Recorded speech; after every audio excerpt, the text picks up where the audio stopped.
January 1st, 2014. There is a line of people in front of a store in Denver, Colorado. Time goes by and they finally open, which then a man walks in and buys the first ever legal recreational bag of weed in the US and gets absolutely obliterated. And I'm pretty sure no one expected this event to bring forth one of the fastest growing industries in the United States. From being known as the murder drug in India to going to your local dispensary and buying an $80 bag of banana strawberry pudding flavored weed, this is the story of how the ZA went from illegal to a projected $100 billion industry by 2028. And it all started in the early 1900s. The initial regulation of cannabis in the United States came with the enactment of the 1937 Marijuana Tax Act. There is a widespread belief that the decision to outlaw cannabis was driven by racial motivations, for you see, during the early 1900s, a growing influx of Mexican immigrants into the US prompted a shift in media discourse towards portraying the ganja as a dangerous substance, leading to the implementation of stricter drug and cannabis laws. Media reports even went as far as labeling marijuana as the murder drug. Yeah bro, not meth and not coke, weed was the murder drug. What are you doing, bro? Smoking that murder drug. Oh, I didn't know it was that bad. Yeah, man, it makes you violent and literally go insane. Oh, damn, I'll put it away. Thanks for warning me. Nah, you good. Just don't do it again. What's that? This?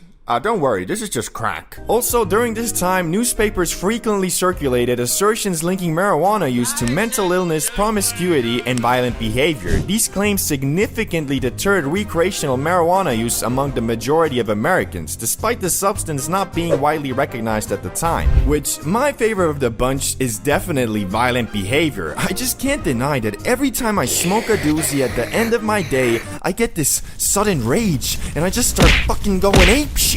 That's probably also a big reason why Bob Marley was such a war activist and always propagating rage and hatred.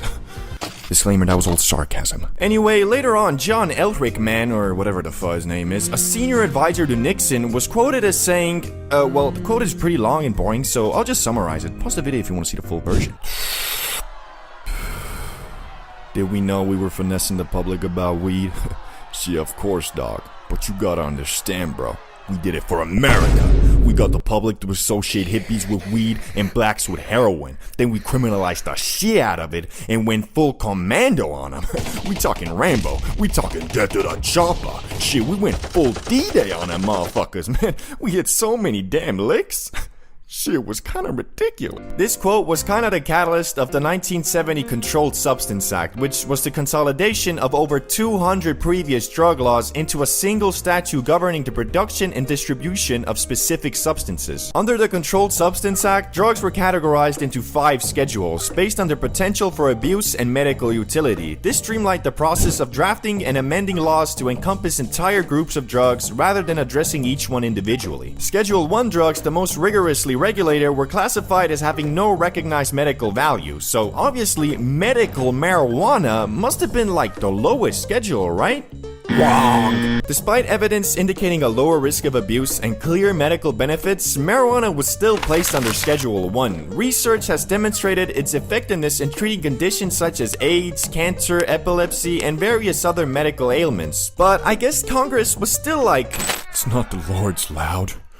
It's the devil's lettuce. Since its initial prohibition, there have been ongoing movements advocating for the legalization of cannabis, which in the 1970s pressure to legalize weed intensified in California. Proposition 19 aimed to legalize the grass and was introduced on the ballot in 1972, but garnered only 33% of the vote, so it failed for now. The push for legalization has primarily focused on 3 distinct products: CBD, medical marijuana, and everybody's favorite, recreational marijuana. So finally in 1996, California became the pioneering state to overturn the prohibition of weed by legalizing medical marijuana, despite conflicting with the federal law, brah. Subsequently, in 2012, Colorado and Washington became the first states to legalize recreational weed use. Oh yeah. Yo bro, did you hear? Weed is finally legal. Really? Yeah bro, I just bought this from a store. Shit is wild. So you're telling me if I went down to my underground farm, harvest my 20 or so pounds of weed, then go to the university campus, set up a weed lemonade stand, and sell all of my lemonades to the students? I'm not a drug dealer and just a businessman? Nah, I think you can like have a couple grams, and your operation is still, well, not gonna lie, bro. I got a wire, and the FBI should be kicking your door in right about... FBI, open up! Which brings us to today, where the za is still federally illegal and a Schedule 1 drug, and because of that, there really isn't a lot of research on it. Between 2000 and 2018, $1.56 billion was allocated to cannabis research, with half of this sum dedicated to investigating the potential adverse effects of the drug in recreational use. This disproportionate allocation meant that understanding the harms of weed received 20 times more funding than any other area of research, while only a fraction, less than $5 million, was directed towards enhancing our understanding of its therapeutic application. In 2018 though, the Farm Bill legalized CBD throughout the US, as long as it followed the rules of staying below 0.3% THC, which this Farm Bill turned out to have a shit ton of legal loopholes, making the sale of real weed online completely legal and possible. More on that later. Anyway, because of the lack of research and, well, frankly, awful regulations, we are currently in the wild west of the cannabis industry. You might assume buying weed from a big brand is safer than, let's say, your friendly neighborhood plug, and in some cases it might be, but a lot of times your plug is selling the same shit a dispensary is, just the dispensary is putting it in a fancy bag. Even worse, there's a big issue with sprayed weed, which basically means bud that is artificially flavored in a machine to give the illusion of it being some exotic Havana pack, when in reality it's just a mid sprayed with banana flavor. So you're telling me this eighth cost $100 because it was grown and harvested in Uganda, Africa, right next to the exotic banana farms, and that's why it's banana flavor? Yup. Then why is there a spray bottle right there labeled banana? Why are you asking so many questions, man?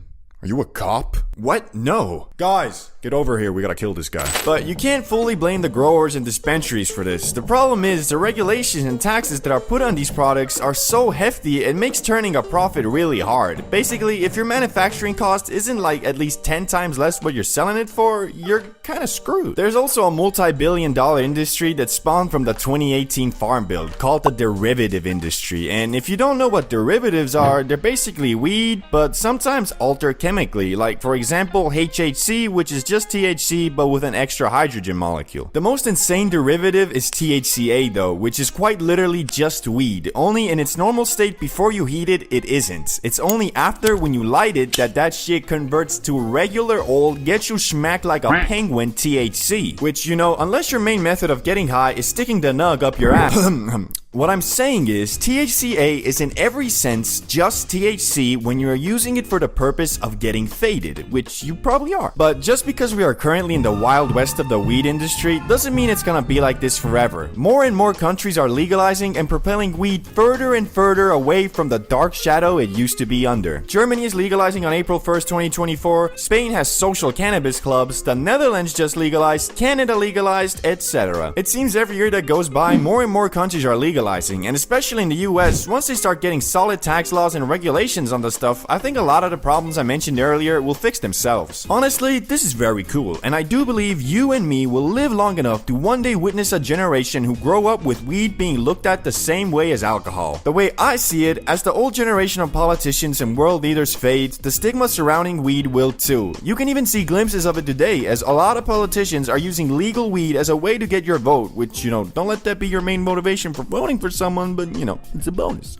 I don't know about you guys, but I can be kind of a straight to the point, don't care how you feel type of guy. But for some reason, when I'm faded, that low-key changes. Like, the za seems to make me care more about others and how they feel. Don't get me wrong though, I'm not out here going out of my way to help some grandma cross the street and then run into the nearest blood donation bank where, after donating my blood, I volunteer myself at the soup kitchen. It's more like if I wasn't high and was waiting in traffic and an old lady was crossing the street, I think, oh my god, you chose the perfect time to cross the street, didn't you?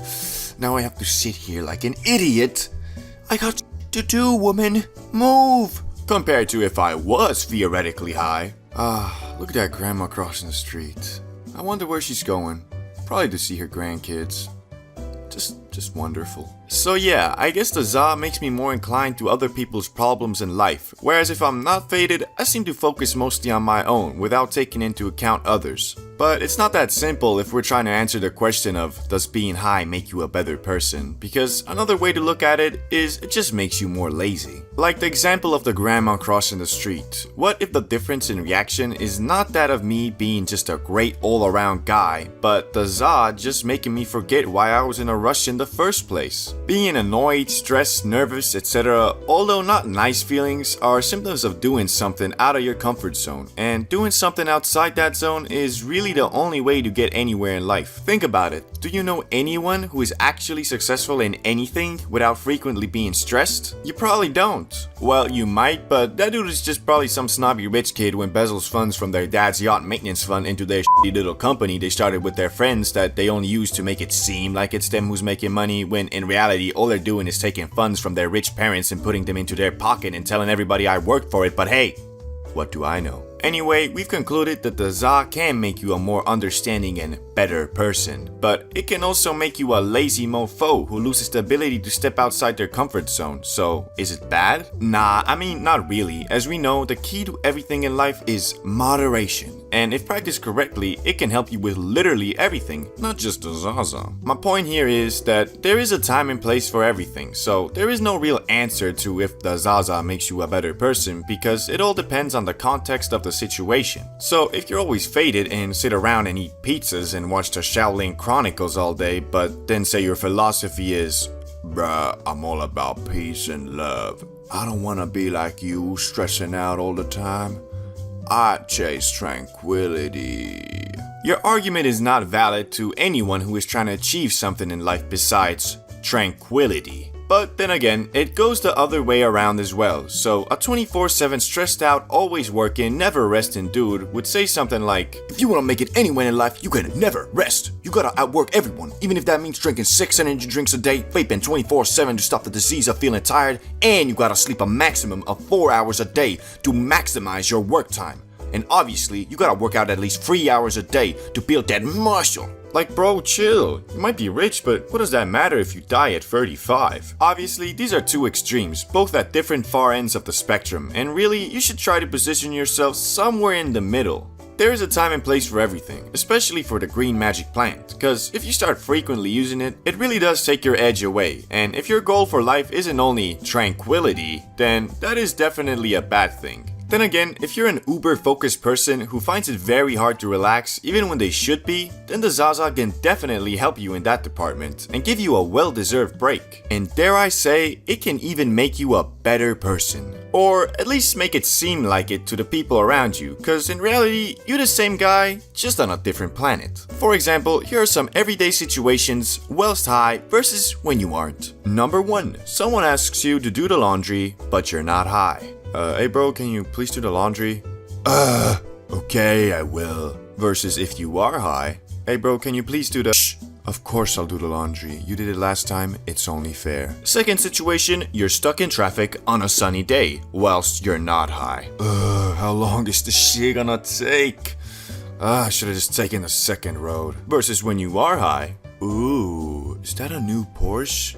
Damn, that guy must be rich. So nice just bathing under the sun in this traffic.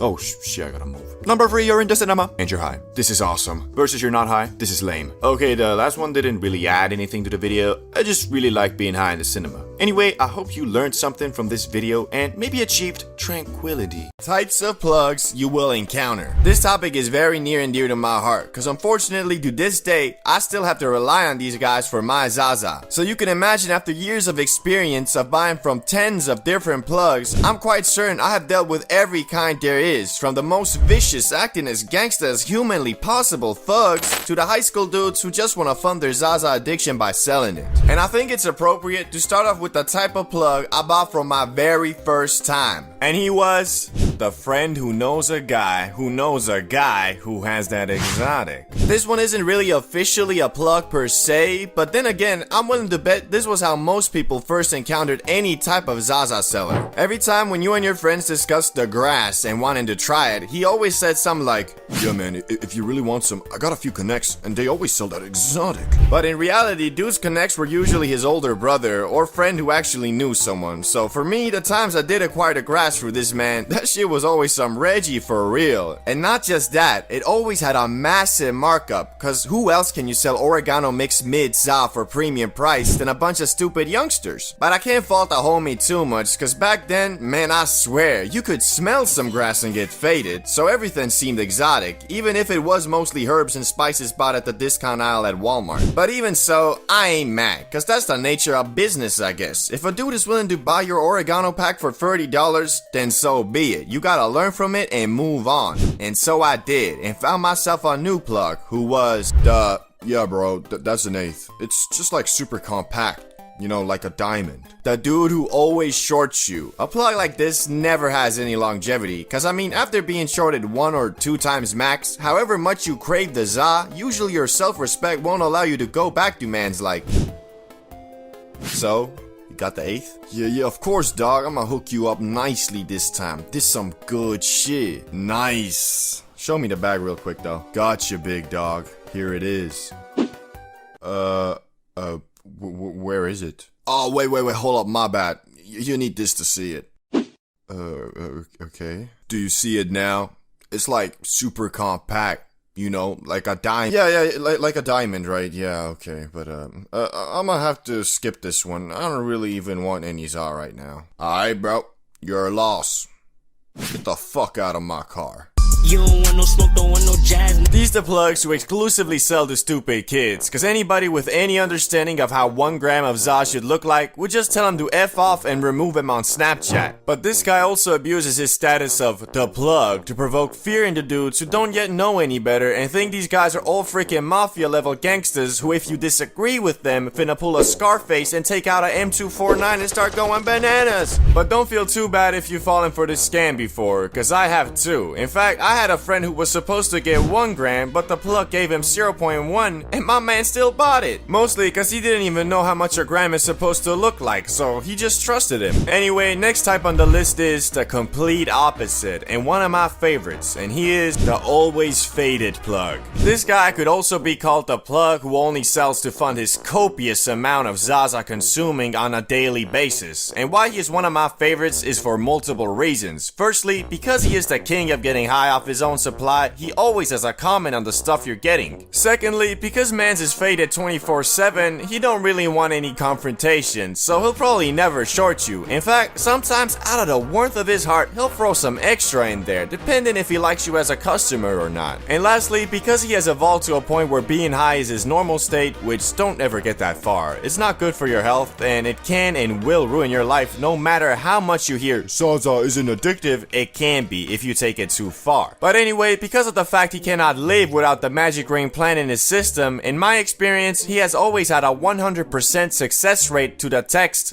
"Hey yo, you got any?" That meaning, mans is more reliable than a Volvo, mans is more dependable than James Bond, mans is more loyal than a golden retriever, god damn! The only problem, well, problem for you, the customer, is he is usually pretty on and off on the plug-in business, because if you can get that addicted to za, it's usually a personality trait, so knowing that, this guy either smokes every day 24/7, or he is completely grass-free. And when he is grass-free, he disappears like the Avatar. So yeah. But now on to the next plug on the list, and he is the plug who should have probably started an actual business instead. This plug is quite rare, and I've only ever met one of these mofos, but oh boy, what a roller coaster ride it was. I remember it like it was yesterday. I was looking for some grass, so I hit up my usual plug, only for him to inform me he is, quote, out of the game, but will give me the Snapchat of a guy who is, quote, new to the game. And so he did. And after writing mans asking for some grass, he told me to meet up near a construction store. And since this was a while ago, I ain't have my license yet, so I ran me an e-scooter and rolled up. And the person who greeted me was none other than Mr. Invisible. Yeah, no, that was like his actual Snapchat username. Anyway, it was the short guy who kinda looked like a goblin, but he seemed quite serious and was the first plug ever to write me afterwards asking, how was the stuff? And after replying, he also gave me a freaking affiliate program. Not for real. He told me every friend I link him up with, he will give me 20 bucks if they ever buy from him. I ended up not doing that cause it kinda seemed ridiculous. Like, bro, you sell grass, not fucking VPN subscriptions. But over the next 6 months, I would see this man build a Snapchat grass cartel. Dudes was posting stories every day of his illegal activities like he had the cops under his payroll or something. And funniest part was, over the 6 months that I acquired the grass from him, I saw how his $10 camo pants and $15 Shane jacket turned into Gucci pants and an Armani jacket. Like, goddamn! Bro was really trying to be the local Scarface, and dudes even had mofos working for him. Like, sometimes I'd write him and he'd literally reply, come here, I'll get an employee to bring it to you. Employee?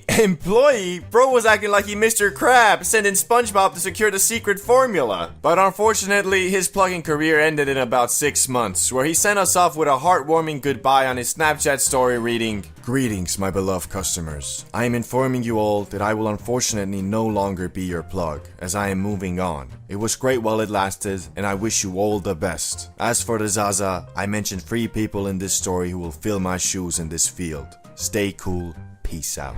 And the craziest part is, I'm not making any of this up. This dude was a legit comedy movie character, and his personality reflected it. He was like the generic Slav trapper guy who tried his hardest to act as gangsta as humanly possible, and every sentence man said had to have at least 2 curse words. So yeah, although he is the most memorable plug I've ever had, he definitely wasn't my favorite. That spot has to go to the friendly neighborhood plug. The best plug a man can ask for. This would be the dude that lives close to your neighborhood, so you don't have to travel around the whole of Skyrim just to get some za. But if that wasn't enough, this the plug that also, as the name suggests, is friendly and doesn't act all gangsta, nor shorts you for no reason, nor is high 24/7. He's just a chill, reliable guy. And sometimes he'll even come to you, cause you live in the same neighborhood and he enjoys riding his bike while flipping packs and making racks. And unfortunately, however much this dude is just a normal human being, in the field of plugs, well, he's like a diamond. Very rare. So if you got yourself a plug like this, be thankful for your blessings, cause your next one is probably gonna be the usual local wannabe Pablo Escobar. But hey, plugs usually switch like every 4 months anyway, so don't be discouraged when yours is, well, weird. The plug, a holy being that will always be there for you, especially when you don't need him, and also occasionally when you do. And because I don't live in the fancy America, where all the big vloggers and TikTokers are, I still rely on the plug for my Zaza. But after years of buying from different plugs, I always wondered how much money do these guys actually make, and what are the requirements to be successful in the profession? Well, finally, after the introduction of a new, scientifically enhanced type of grass, HHC, I kinda got the answer to these questions, and I'ma be honest with you, it ain't what I expected. As I said before, it all started with the introduction of the so-called new and improved ZA, HHC. And because it was new and regulations had not been set, even in my Stone Age country where an 18-year-old can buy a liter of vodka and drink himself to death, or just get hammered and get the sudden urge to call out the 6'5" undefeated heavyweight MMA fighter at the club because, well, when he sees red, bodies start dropping. Anyway, since this was legal and I am a law-abiding citizen who wouldn't even dare to jaywalk, I thought to myself, this is the perfect moment to see what being the plug is all about. Furthermore, because most dudes in this country don't know anything about strains, hash, bud, and just take whatever the plug has, I didn't need to worry about people thinking I scammed them. Also, your boy conducted a thorough inspection of this new product, using only the most delicate and scientific tools possible. Oh, okay, I hit that shit through a Red Bull canning. It kicked pretty nicely, so I dubbed it Verified Lab. After securing half an ounce of the Verified Lab, which is 14 grams in European tongue, I went to work on finding customers. And obviously the best place to start is on Snapchat. So I took a picture of the Zaza with the caption, 15 bucks per gram, hit me up, which is a steal because, well, it sold for 20 a G here. And unfortunately, I only got one sale because I guess most of the people who I knew smoke verified loud were plugs themselves and knew of the existence of HHC and that it's like $6 a gram. But I was still determined to flip them packs and make them racks, so I hit up the most trustworthy plug I knew who actually had people in his contacts who smoked verified loud, but were not in the business of trapping themselves. After a thorough business meeting where we may or may not have smoked the grass ourselves, he conducted that the gas I had was indeed worthy of the title verified loud, and offered to buy it all for $12 a gram, which I mean, I got it for 8.5, so I obviously said yes. At first I thought that was all. I made a nice profit of about $40 and was feeling good.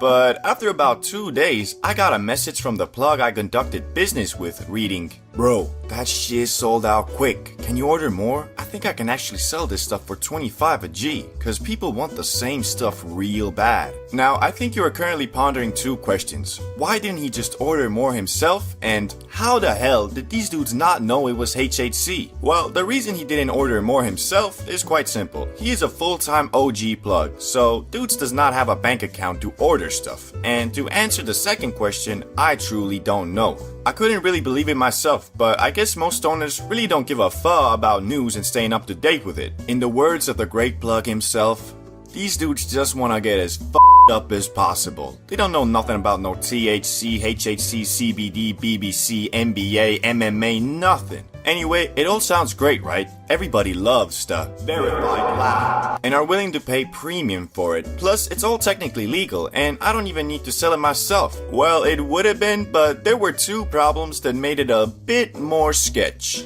You see, the issue with HHC is that it's a chemically produced product. All it actually is THC with a couple extra hydrogen molecules. And through thorough research, both practical and scientifical, I found out that HHC is very unstable in nature, meaning one patch of the same strain can truly be verified loud. But then the next patch made with the exact same za and same way could be some whack leftover Reggie. It's because it's very hard to control how well this hydrogen molecule binds to the THC, and not financially worth it to control the potency of each patch. So you could order that shit once and get some damn moon rock, or like the first experience I had with HHC, get some damn oregano. And the second problem was the plug I was conducting business with didn't want that risk all to himself, so I would have to cover the upfront costs of the HHC and then give it to him where he would hopefully flip it for 25 bucks a G, which I would receive 15 bucks a G and him 10. So here I was with quite the pickle of a conundrum. Should I order a whole ounce of HHC, which by buying an ounce you get the best price per gram, but I risk it being whack Reggie?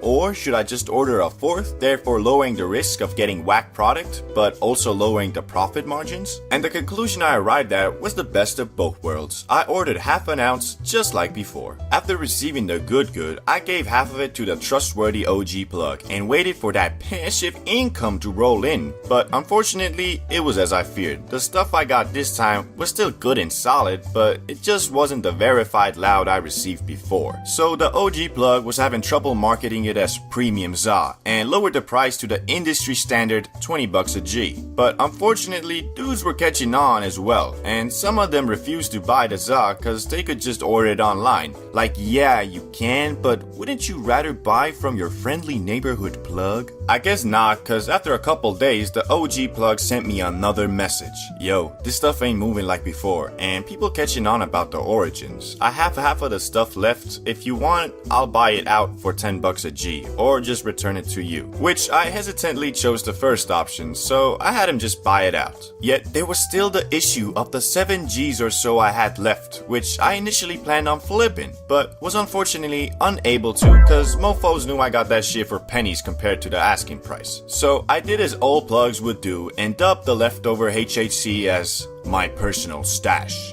and just started blazing my own product, which was kinda stupid in hindsight because a couple weeks after, HHC was illegalized, as we all knew it would be, and became a rarity in the za industry. Which mofo started flipping that shit for 30 bucks a G, like goddamn, it ain't even that different from normal za. Anyway, by the end of it all, I made a bit under $100 in profit, or in another metric, about 10 Gs of za. which I smoked myself. So really the conclusion to my plugging experience was I got free grass, which was a bit underwhelming cause I was hoping to become the local Pablo Escobar, if you know what I mean. Moral of the story is don't get high off your own supply, or at least if you want to be a businessman. Oh, and also don't sell illegal things, cause well, this HHC was legal, so I could have technically flipped it on Facebook Marketplace or something. Buying from the plug is always an experience, cause unless you're super tight with him, you never know if you're gonna get the leftover oregano Reggie pack he scraped from the bottom of his grinder, or if you lucky and the RNG god smile upon you, you might just get the finest organic grass-fed grass there is on planet Earth. But alas, most plugs keep that quality stuff for only the loyalist of customers or new buyers. For me, it was the latter.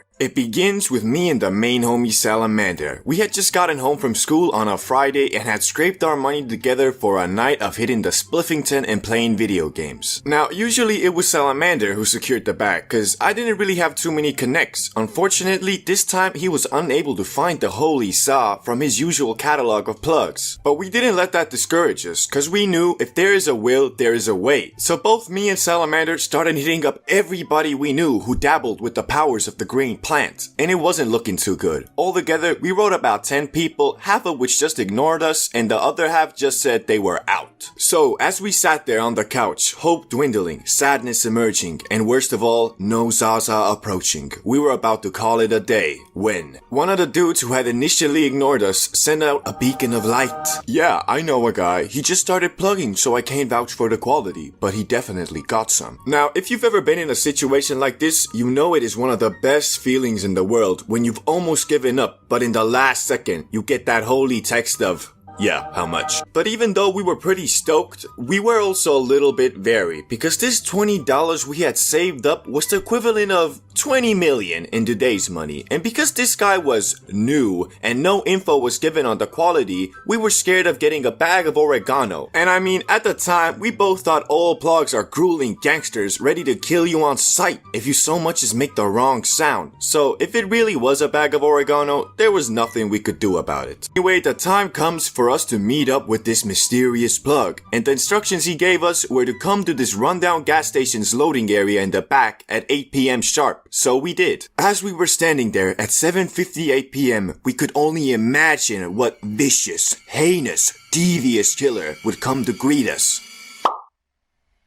So yeah, we hyped him up a little too much, but all that mattered now was the grass and if it was good or not. We went through the usual plug dialogue options like, yo, what's up? Yeah bro, can't wait to get suited today. This that good, etc. Until he finally revealed the grass, and what I witnessed to this day I find absurd. The grass was golden.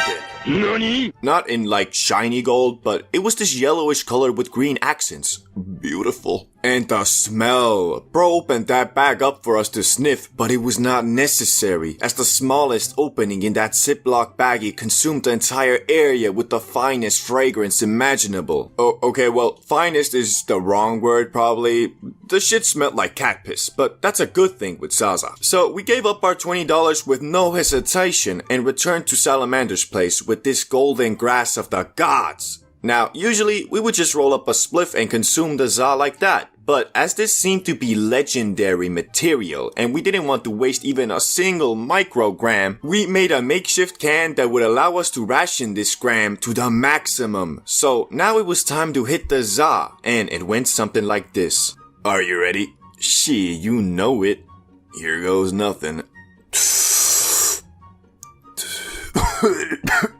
You good, bro? Yeah, you gotta hit this shit, man.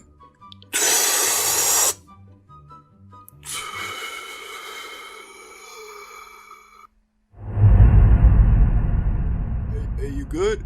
You good, bro? You hear me? You good? Yeah, man, this is some good stuff. This shit was heavenly. It was not of this world, I swear. Now, I'm not sure if it was because our tolerance was pretty much zero at the time, or it was really grass descending from heaven.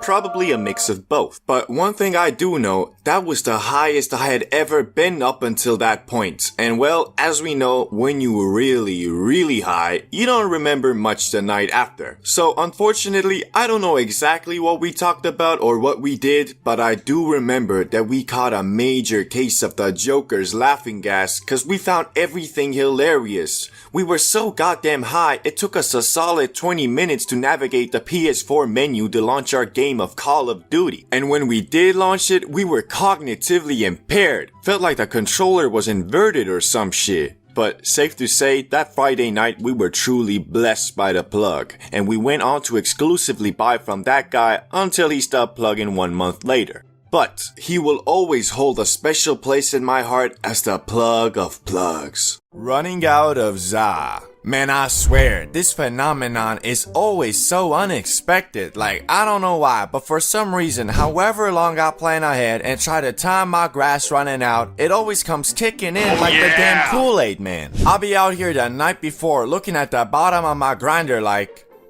okay, I guess I gotta buy some more tomorrow. And then when the next day comes, I'll be all flabbergasted like, oh boy, nothing better than some good old za at the end of the day. What? This can't be. How have I ran out of za? I literally just had some yeah, shit. And now that you realize that you out of grass, you got three options. You either accept your fate and just go on with your night, hit up your plug and get ready to lose out on your hard-earned money, or the legendary special down bad method I often do, empty out all your grinders, search through all your pockets, and scrape together one last hit so you can delay the buying of the za for one more day. But although I do this quite often, I don't recommend it, cause I swear, those scrape together hits are always some 20% plastic, 20% dust, 20% dirt smack dabbly doos. So every time I do hit that awful abomination of a bowl, it'll have me all paranoid about what the f did I just smoke like?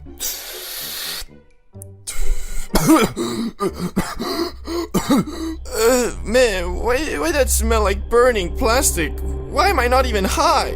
Bro, why am I so lightheaded? Mom, I think I'm dying. So basically what I'm saying is, scraping together hits from basically nothing isn't really the healthiest move you can make. But shit, hitting up the plug at the end of the day is a struggle in its own right. Cause I don't know why these damn plugs are always unavailable when you need them the most. Like Mr. Invisible could be spamming me all day with Snapchats like,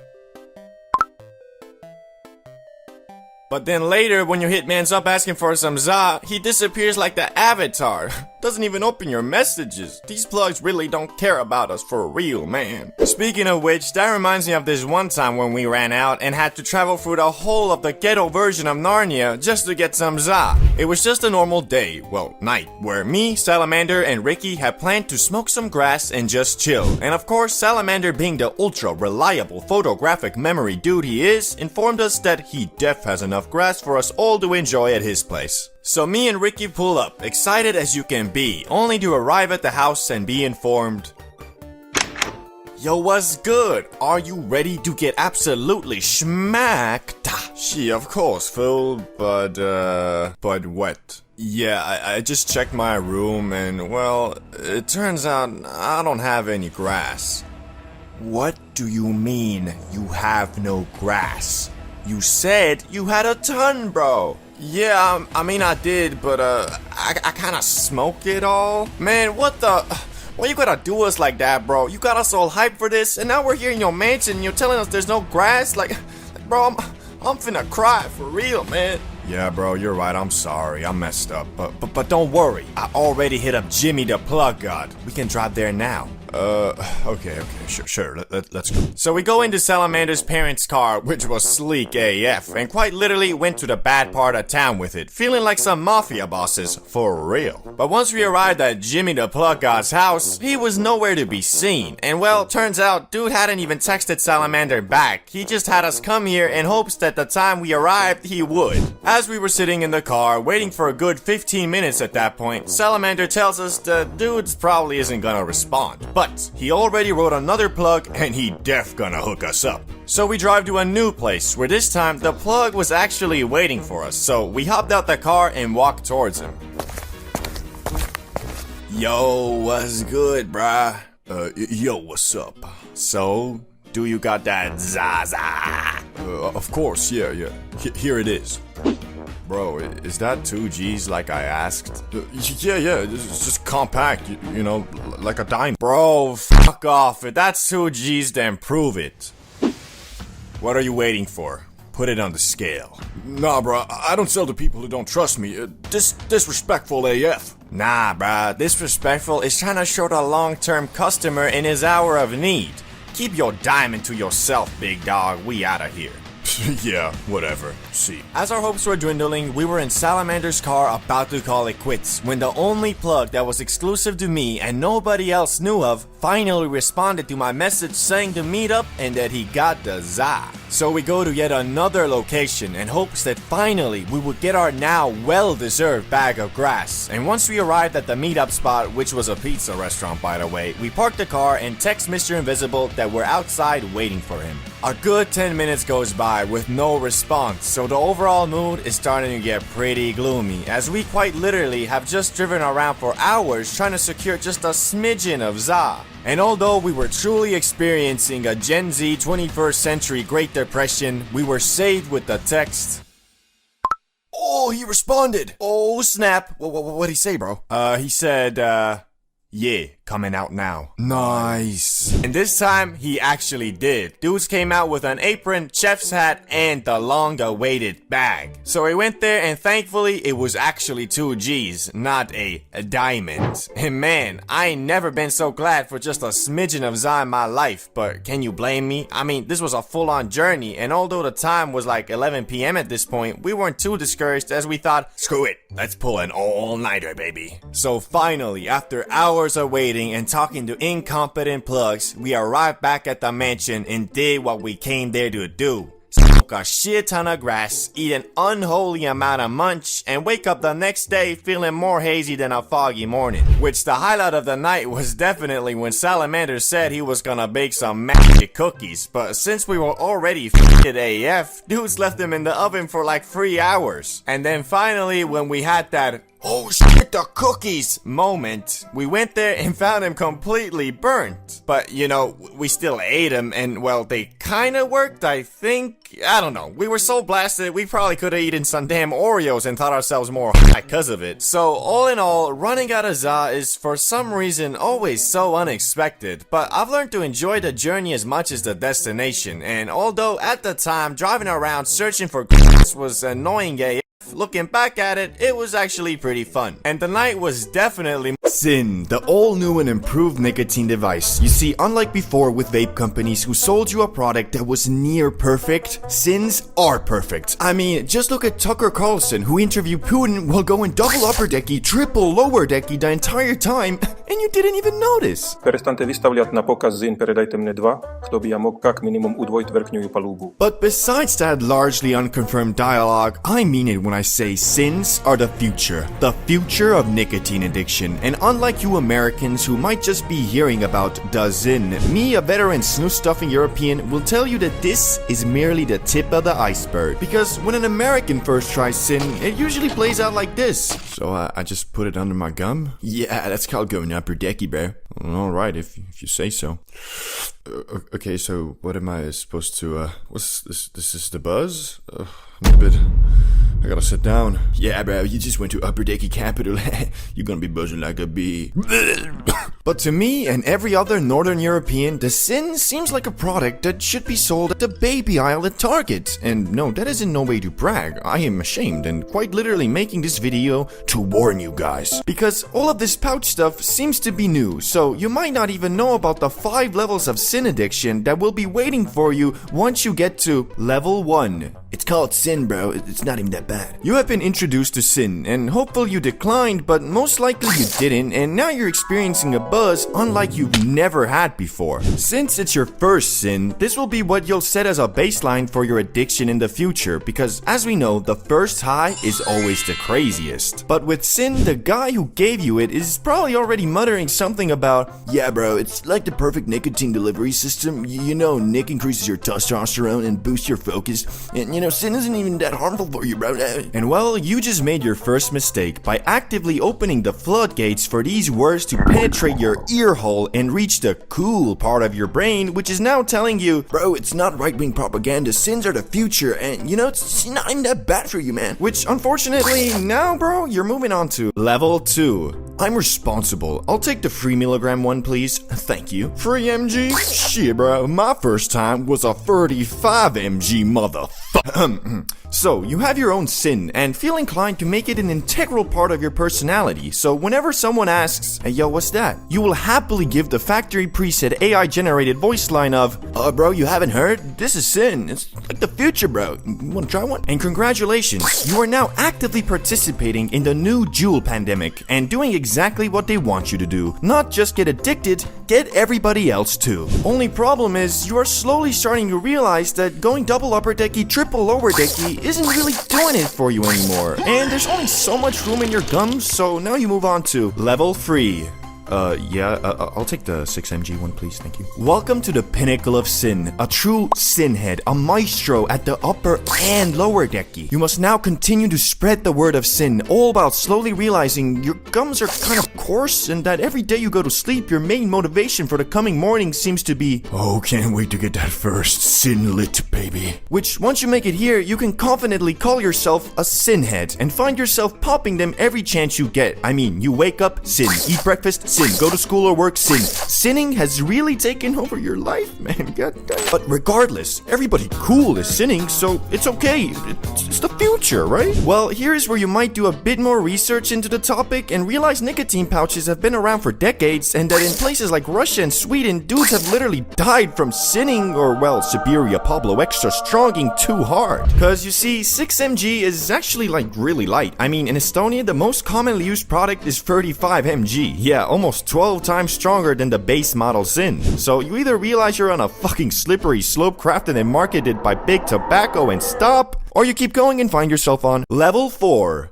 You have Velo. You might not specifically get Velo. You have Velo is just a marketing slogan I saw they're running in Poland. Anyway, now you're not really cool anymore. I mean, everybody is sinning and now you're just kind of the guy who took it too far. But I guess you're kind of in my shoes, eh? You feel like you know more than the rest, that sin is for babies. On top of that, you still haven't dealt with your crippling nicotine addiction. If a free MG sin will get someone who has never done nicotine buzz like a bee, the average Velo will in fact make him vomit and feel sick for 30 minutes. Now for real, like back in the day, a big challenge some degenerate high schoolers in my country used to push to their friends was something like, put this 30mg pouch upper decky right now, and if you can manage for 5 minutes, I'll give you $10. And the outcome was usually the challengee puking and feeling sick in about 1. Unlike me though, I held a 35mg for 5. And I wasn't even challenged. I'm just born to be a sinner, I guess. Anyway, there is one more level, which most people probably won't get to because it's kind of getting ridiculous, but level 5, Siberia Max 100mg fucking annihilator. At this point, you might as well just move to Sweden, bro, because the people in the US, man, they just don't get you. You're sinning, eh? Try this, it's a bit stronger. Alright, why not? Okay, this is... Couldn't handle the man shit, eh? Hey, you good, bro? I'll be on my way then. After realizing you literally can't exist without Zyn, you might want to quit, but it's basically impossible. Well, not impossible, but usually the types of people who go over level 3 are the types of people who say stuff like, you know man, I'll quit when I want to. Which means never, or until their doctor says they are literally dying because of it. Unfortunately, the largely unknown health-related side effects have made sinning seem like it can't be that bad. Well, since I'm a certified sinner, I'll walk you through the average day of a veteran pouch addict. First things first, of course, you gotta wake up, and most civilized people, including me, wait at least till after eating breakfast to go upper decky. Although that doesn't mean there isn't a voice in your head every single day egging you on to sin as soon as your fucking mind becomes conscious. Shit, sometimes I even be seeing that bitch in my sleep, which makes it even more tempting cause now I don't even get a choice in what I think about in the morning. The sin literally won't let me be unaddicted even in my fucking dreams.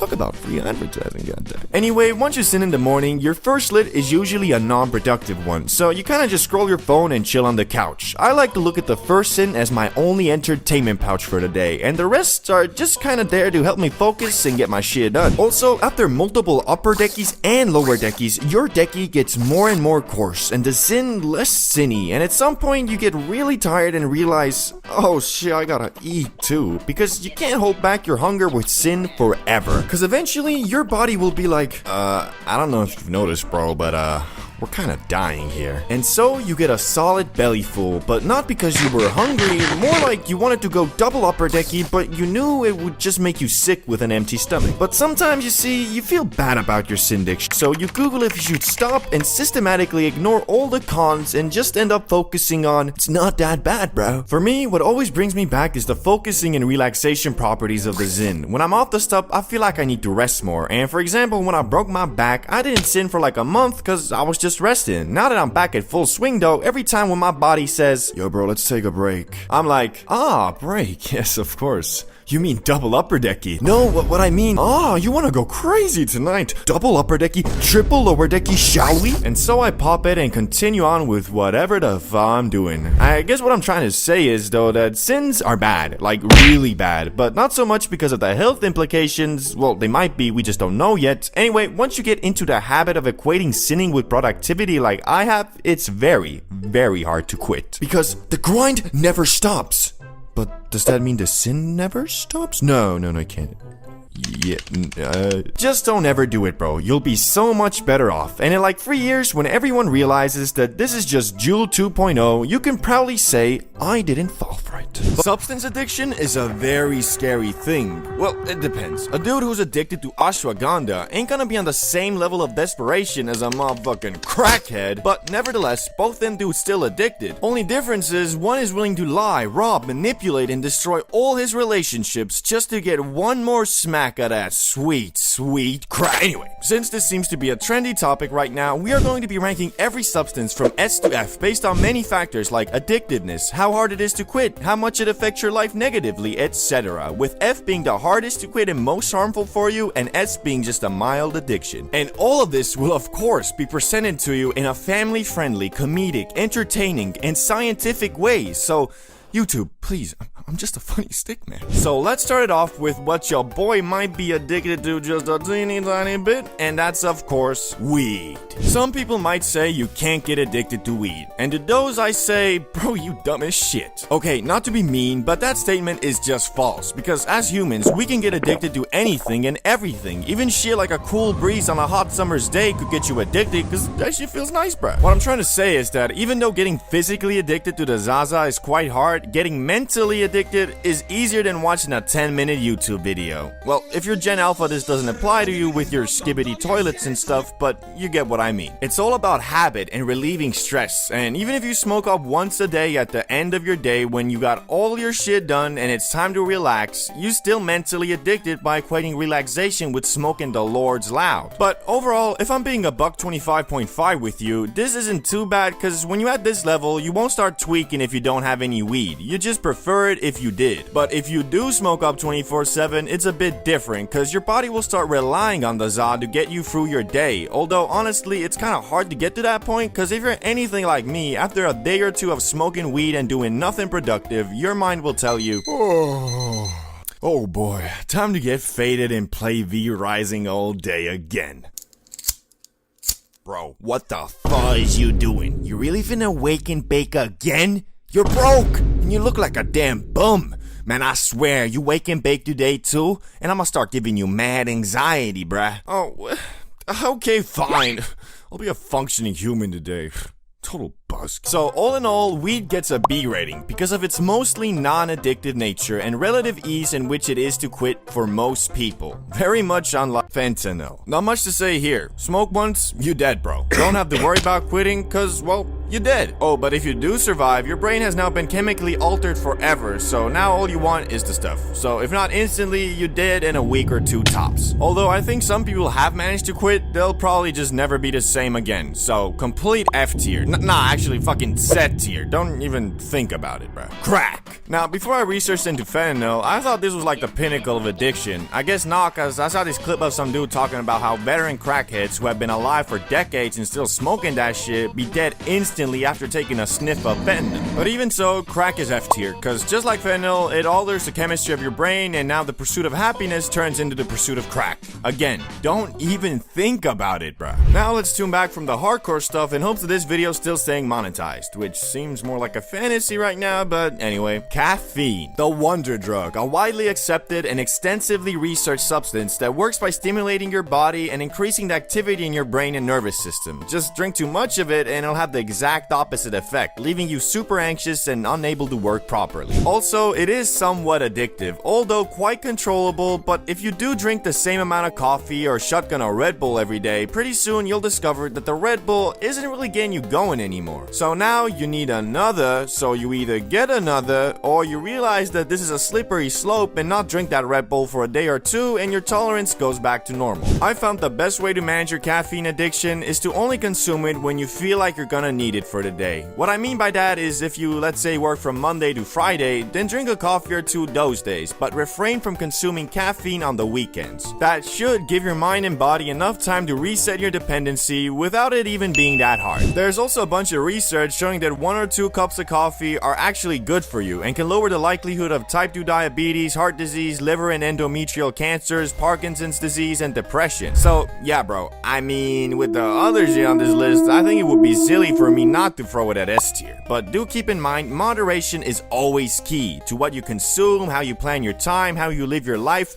everything, bruh. But coffee, S tier, moving. Nicotine. Nicotine is like caffeine's evil brother, cause just like caffeine, nicotine can increase your focus and help you get through your day. Only problem is, unlike caffeine, which I'd say for most people can be a controlled addiction, vaping usually isn't. In fact, a big portion of people who consume this stuff do it to the point of it having the exact opposite effect, making you dizzy and less energized. And just like caffeine, you build up a tolerance pretty fast, making your sin bombs less bomby with each stuffing. The worst part of Nick, though, is always gonna be the fact that most dudes are inhaling aerosol in their lungs to get it in their system, which from that you will experience gross side effects pretty fast, like phlegm in your throat 24/7, loss of lung capacity, and pretty soon anxiety when you can't suck on your vape for a prolonged period of time. But the actual worst part about vaping is that it's fucking lame as shit. And even though in high school it might have made you cool, in the real world being addicted to flavored cancer-infused mists really shows a lot about your character. Character? What does that even mean?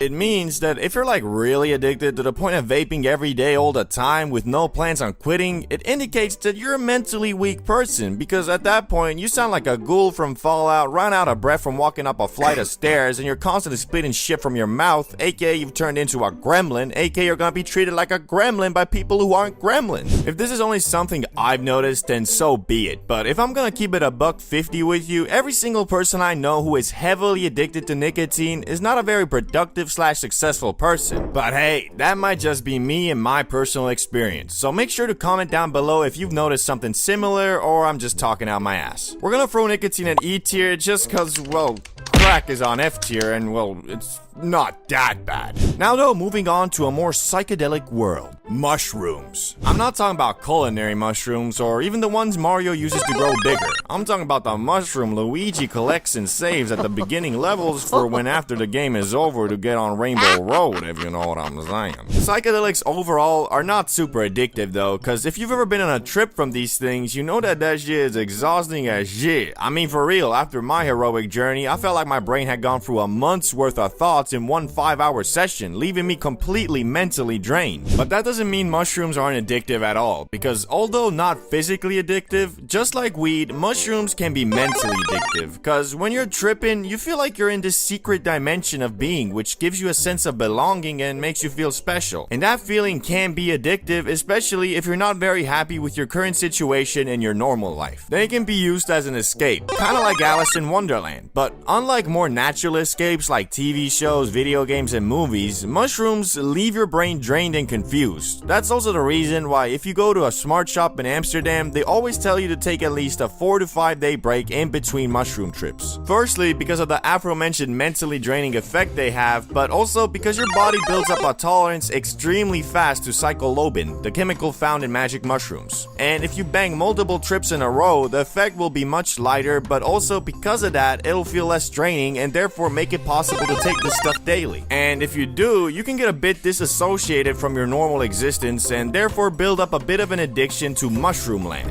All that being said, magic mushrooms are one of the only substances on this list that have been proven to have therapeutic uses, like for example fighting your other addictions. I know from my personal experience when I banked a heroic dose, it made me think a lot about how much I consume things like weed and nicotine, and from that I was able to cut both those things down a bit, especially the nicotine. I also know of people microdosing this stuff and having positive effects, but me personally, I don't really believe that, because if you're taking them every day, you'll eventually start relying on them, and that kind of defeats the whole point of tripping once and carrying what you learn into your normal life, I think. Anyway, all in all, mushrooms gotta be B tier, because when you do get addicted to them, it can drastically mess up your life. It's just kinda hard to get to that point. You know, back in the day, if you wanted to get high discreetly, sorry bro, there was no way. I mean, you got the J, which stanks up everything. You got the bong, which although doesn't stank as much, where you gonna hide it? Imagine trying to sneak by your parents on some...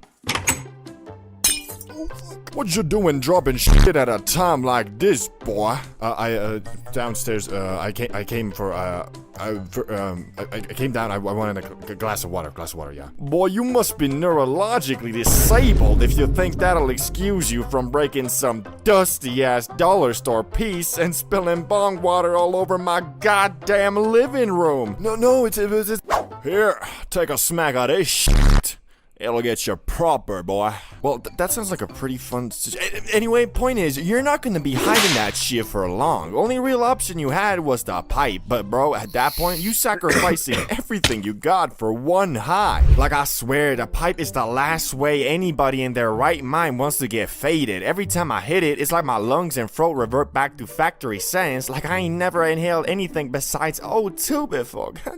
Basically, by smacking the pipe, you're hurting your lungs and throat to the point it kind of fucks up the first 30 minutes of your high. And that's exactly why when the first Benjamin was invented by the scientists at Yodiland, it changed the game, bruh. Never before could you get obliterated on the go regardless of where you were or what you were doing. And thanks to that, getting high has become so damn easy, you got motherfuckers making obliteration their normal state. Never before could someone do anything even remotely sus and you could just assume they were fucking high. My man had sunglasses on for no reason, faded. Dude was staring somewhere for a bit too long, obliterated. Dude went to White Castle for a culinary experience.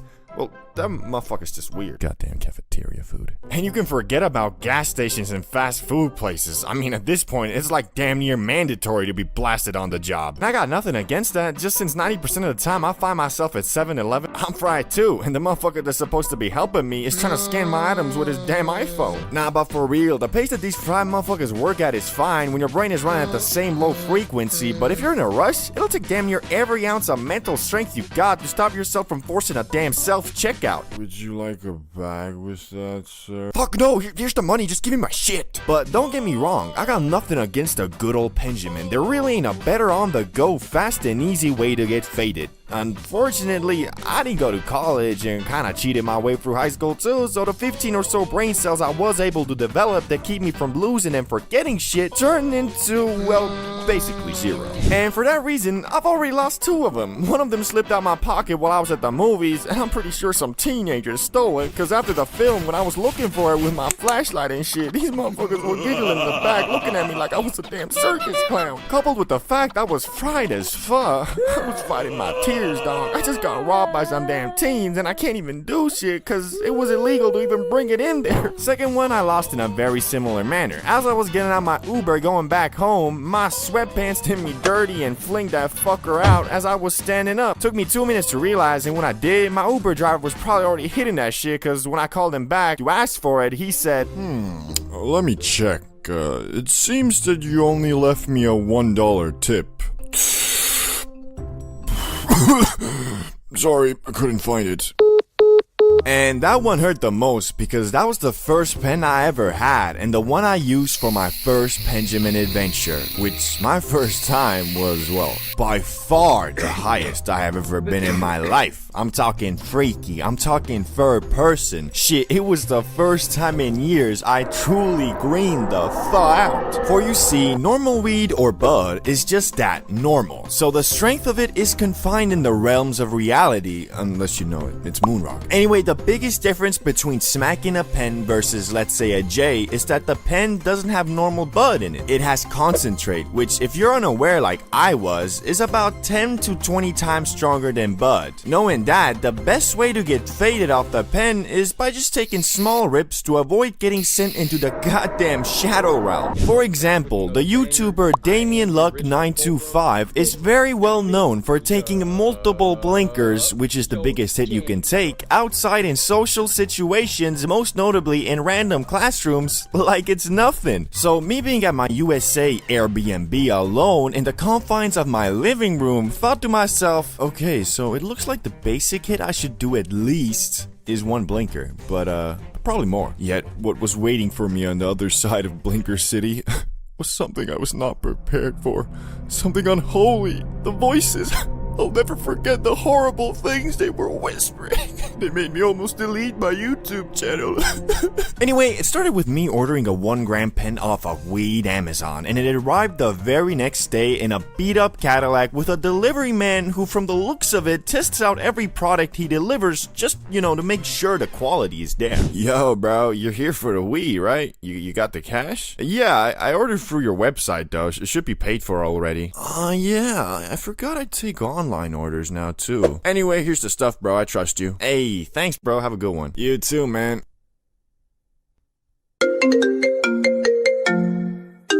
Hello, Mr. Bro. We got a delivery for you from Weed Amazon that should be arriving in an hour or so. Will you be home then? Wait, didn't I just... I'm a gorilla in a fucking scoop. Gonna pull up to the zoo. Oh, I better get out of here. So I went back to the crib, Benjamin in hand, and prepared myself to get faded. And obviously, I went for a blinker my very first hit. But since I had never smacked a pen before, I inhaled it for about 4 seconds and stopped because it was so light on my throat, I thought it wasn't working, but it actually was. And from that 4-second puff, I was already quite bamboozled. But since I have this weird rule of every time I get new stuff, I break it in by doing a massive hit, I thought, well, fuck. I was supposed to do a blinker, and went for it again. I inhaled and inhaled for a good 8 to 10 seconds, but the thing just wouldn't fucking blink. It got to the point where there was tears coming from my eyes and my throat was begging me to stop, and it ended up like...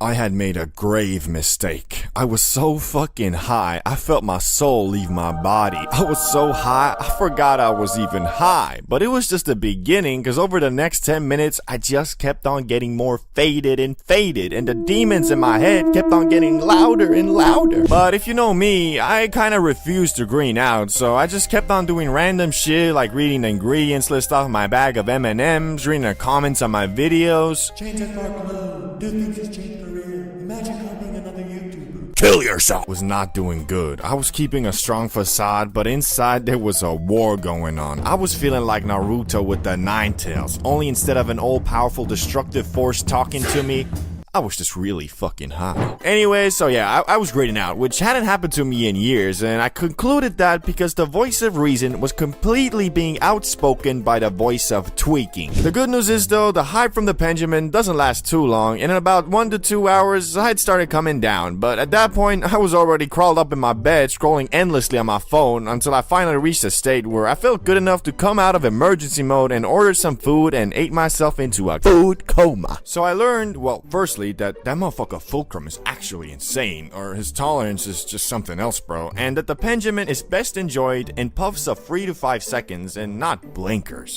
Man, smoking too much is such an awkward thing, especially because of how normalized getting faded has become. Nobody wants to be the guy who kills the vibe by admitting they graining the fuck out. Like, dudes be knowing they approaching their limit, but peer pressure is a bitch. Like this one time in school when we were smacking the paper Benjamin on lunch break, and I could tell everybody was nearing the border between Yodi Land and the Upside Down, but this motherfucker Salamander just kept on passing the J and nobody wanted to be the first one to back out. Everyone kept on puffing and puffing until this one motherfucker just started puking like goddamn. Safe to say, dude probably hasn't smoked again till this day. But you know, that was high school. Most kids weren't on that Wiz Khalifa pack like Salamander. I mean, this dude's parents were barely home, so mans must have just been low-key looking for attention by acting out, but instead all he got was Snoop Dogg's tolerance and all the school thotties daily driving his dick. Some of you might not even know what it feels like when you smoke too much though. Shit, I know I didn't. My dumbass always just concluded that the stuff was laced, which looking back at it now makes me feel like a dinglebop for real. I mean, how you gonna smoke way more than you usually do in a situation you're not super comfortable in and then blame it on the weed? It's like a drunk driver suing an alcohol brand for making him unable to drive straight. Shit, it's like going to the store and buying too much food and then blaming the cashier for not stopping you. Like, bro, it's not on Jimmy the Plug God. Dude is probably smoking the same stuff as we speak. And yeah, I know sometimes it could actually be laced, but what does telling yourself that help? Like, wouldn't it be better to believe it's not and your brain is just tweaking? Then you could maybe, you know, calm yourself down. Unlike when you've convinced yourself the Plug is a fucking supervillain going around giving his customers schizophrenia. Like, goddamn son, someone's gotta like the bat signal for real. But shit, I'm out here preaching like I ain't done this myself. Back when I was younger, I did green out a couple times, but since then, I have developed rules I follow to avoid this at all costs. Like, for example, first rule, you don't always gotta get obliviated, bruh. Seems simple enough, right? But back in the day, every time we were smoking, my dumbass felt like I had to get higher than last time. Once the J reached me, I just...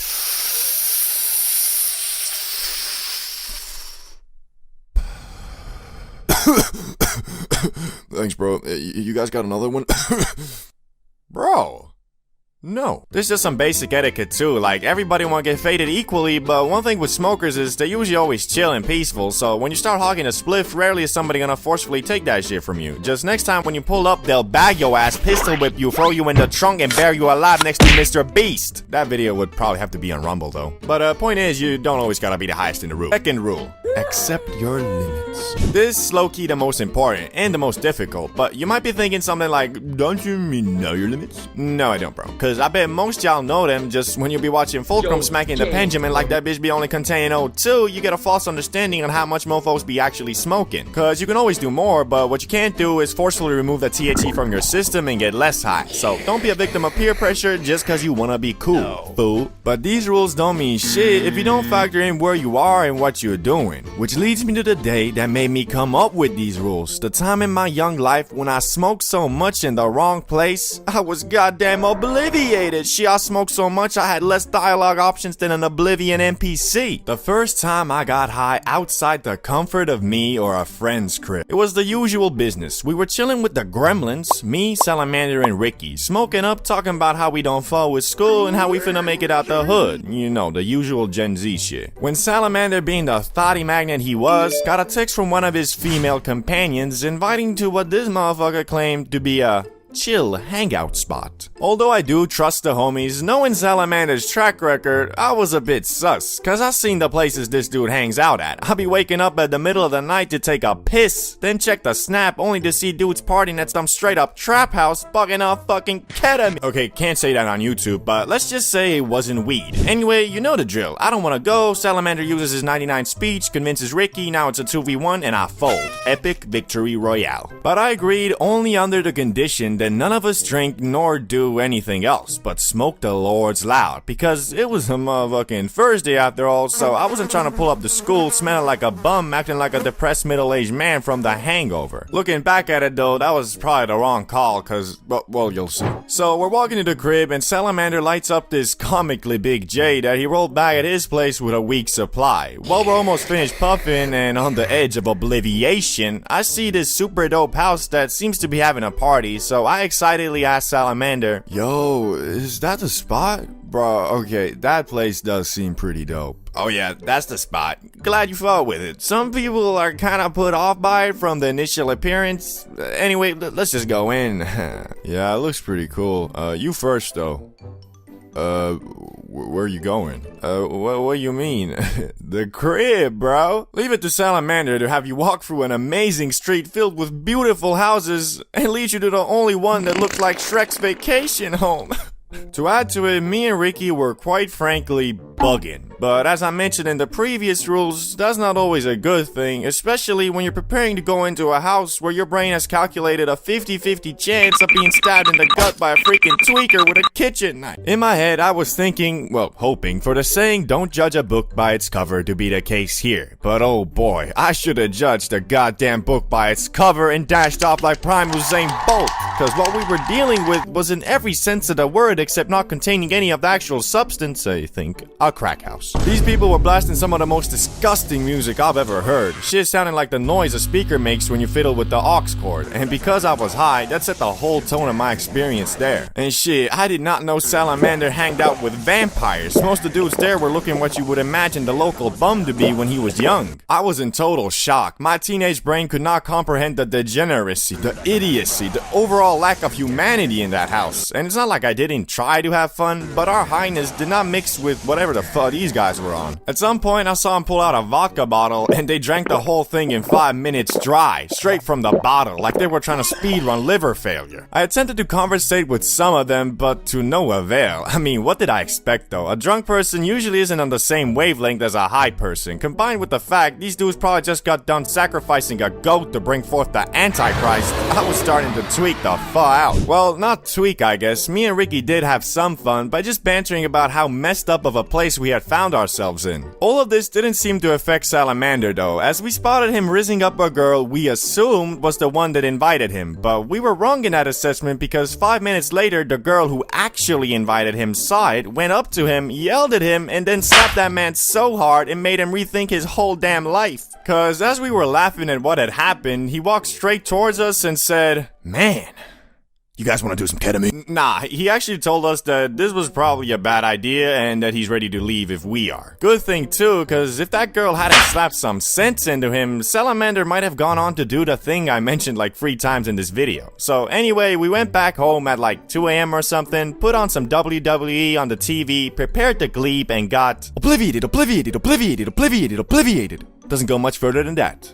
Shout out to Volcro. You know, the line between a fun high and a you done high is very thin, and that shit is no joke. Sometimes all it takes is just one extra puff. And that's when I finally realized that dude was not talking about no Coca-Cola to drink.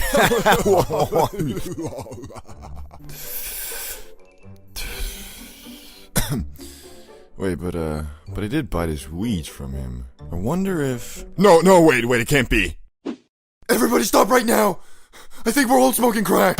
Hey, yo, see, you got any more of that weed you gave me yesterday? Oh, it's really good shit. Yeah, I really like it. Hey, yo, I see you have some. Hey, yo, give me, I'll give you anything. I'll fucking suck your dick. And that's exactly why you can never trust a plug who also sells that Coca-Cola, if you know what I'm saying. But your weed being laced with a substance that'll change the chemistry of your brain and make the pursuit of your dreams and happiness into the pursuit of concentrated 1900s Coca-Cola and ruin your life forever is the least of your worries when you smoke up with a bunch of sad boys. Now, don't get me wrong, mental health is very important and you should never keep everything inside because your loved ones want to help you. But bro, ever since Juice WRLD dropped Lucid Dreams, motherfuckers will find any reason to be depressed. I still see your shadows in my room.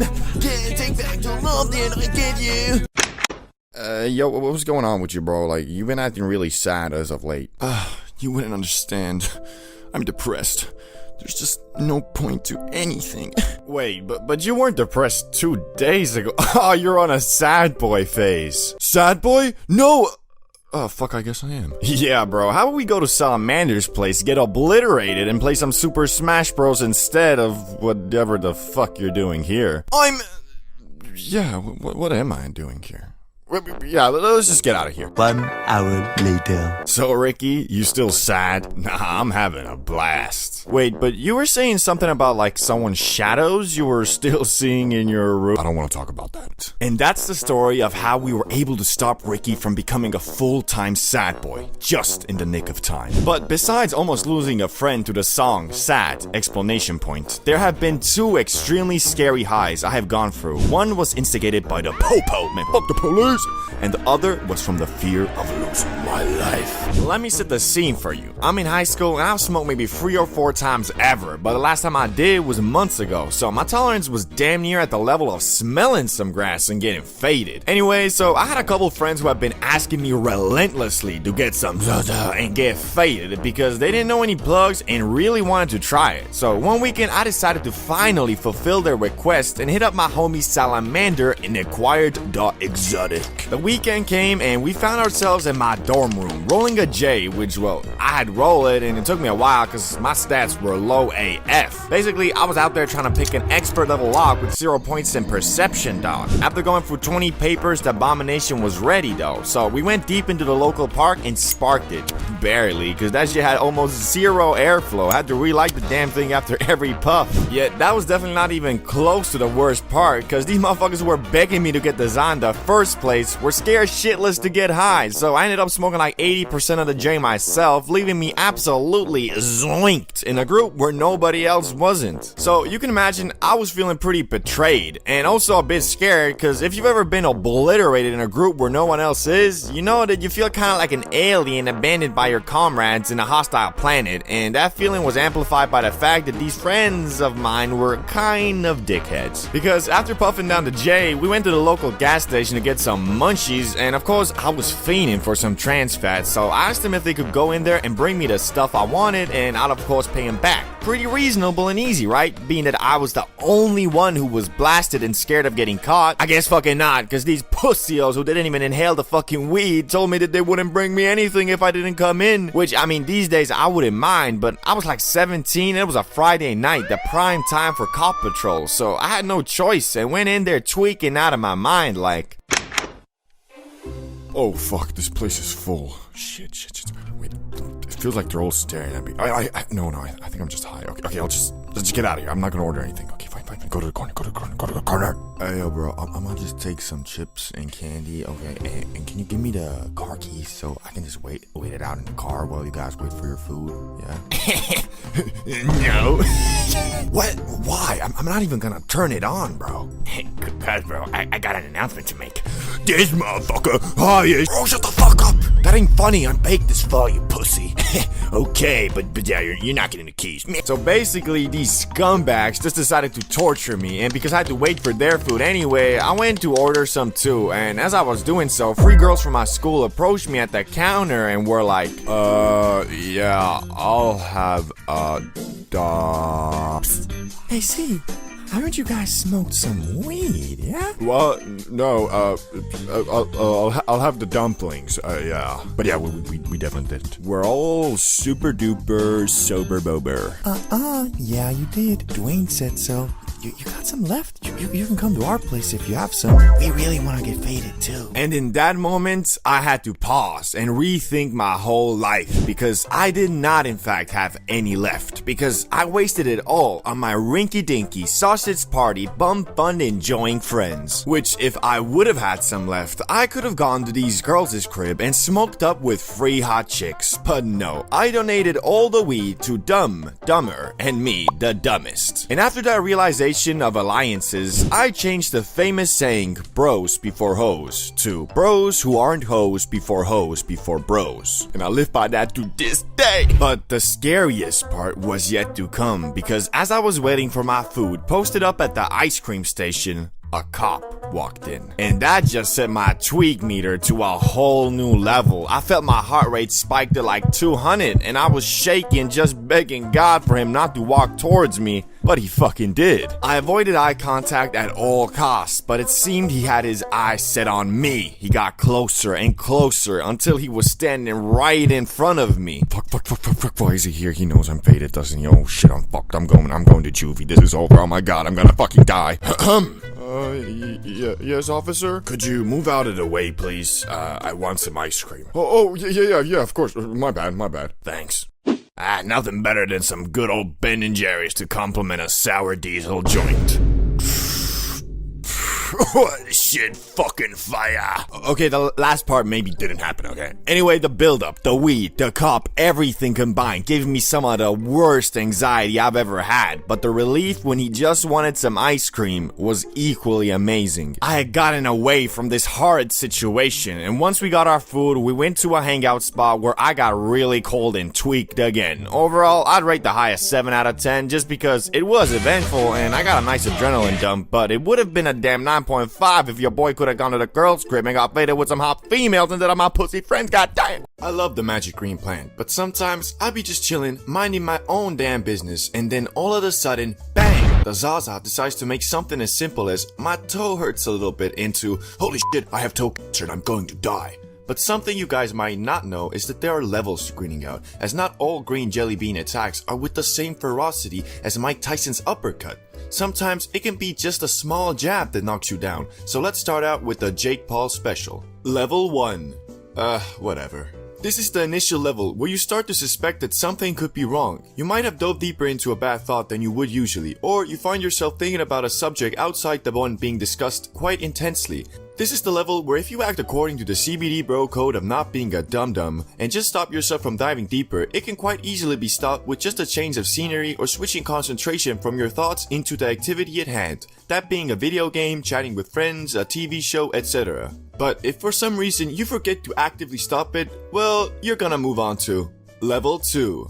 Okay, stay calm. So you didn't stop the mighty green out when you had the chance. Well, now you've dug yourself much deeper and it's gonna be a lot harder to come out of it, although still not impossible. At this point, if you're with a group of friends, you are only replying to them because that's what you would normally do, but in your head, you are fighting demons. Not the devil himself yet, but it's still quite the battle. Yet at this level, you are still able to keep your composure and haven't ruined the group's vibe by being like, holy shit guys, I'm freaking out, I need to go home. Cause you know, if you were in their shoes, that would totally kill the vibe. But if you don't manage to crawl out of this hole, you will go straight to Level 3.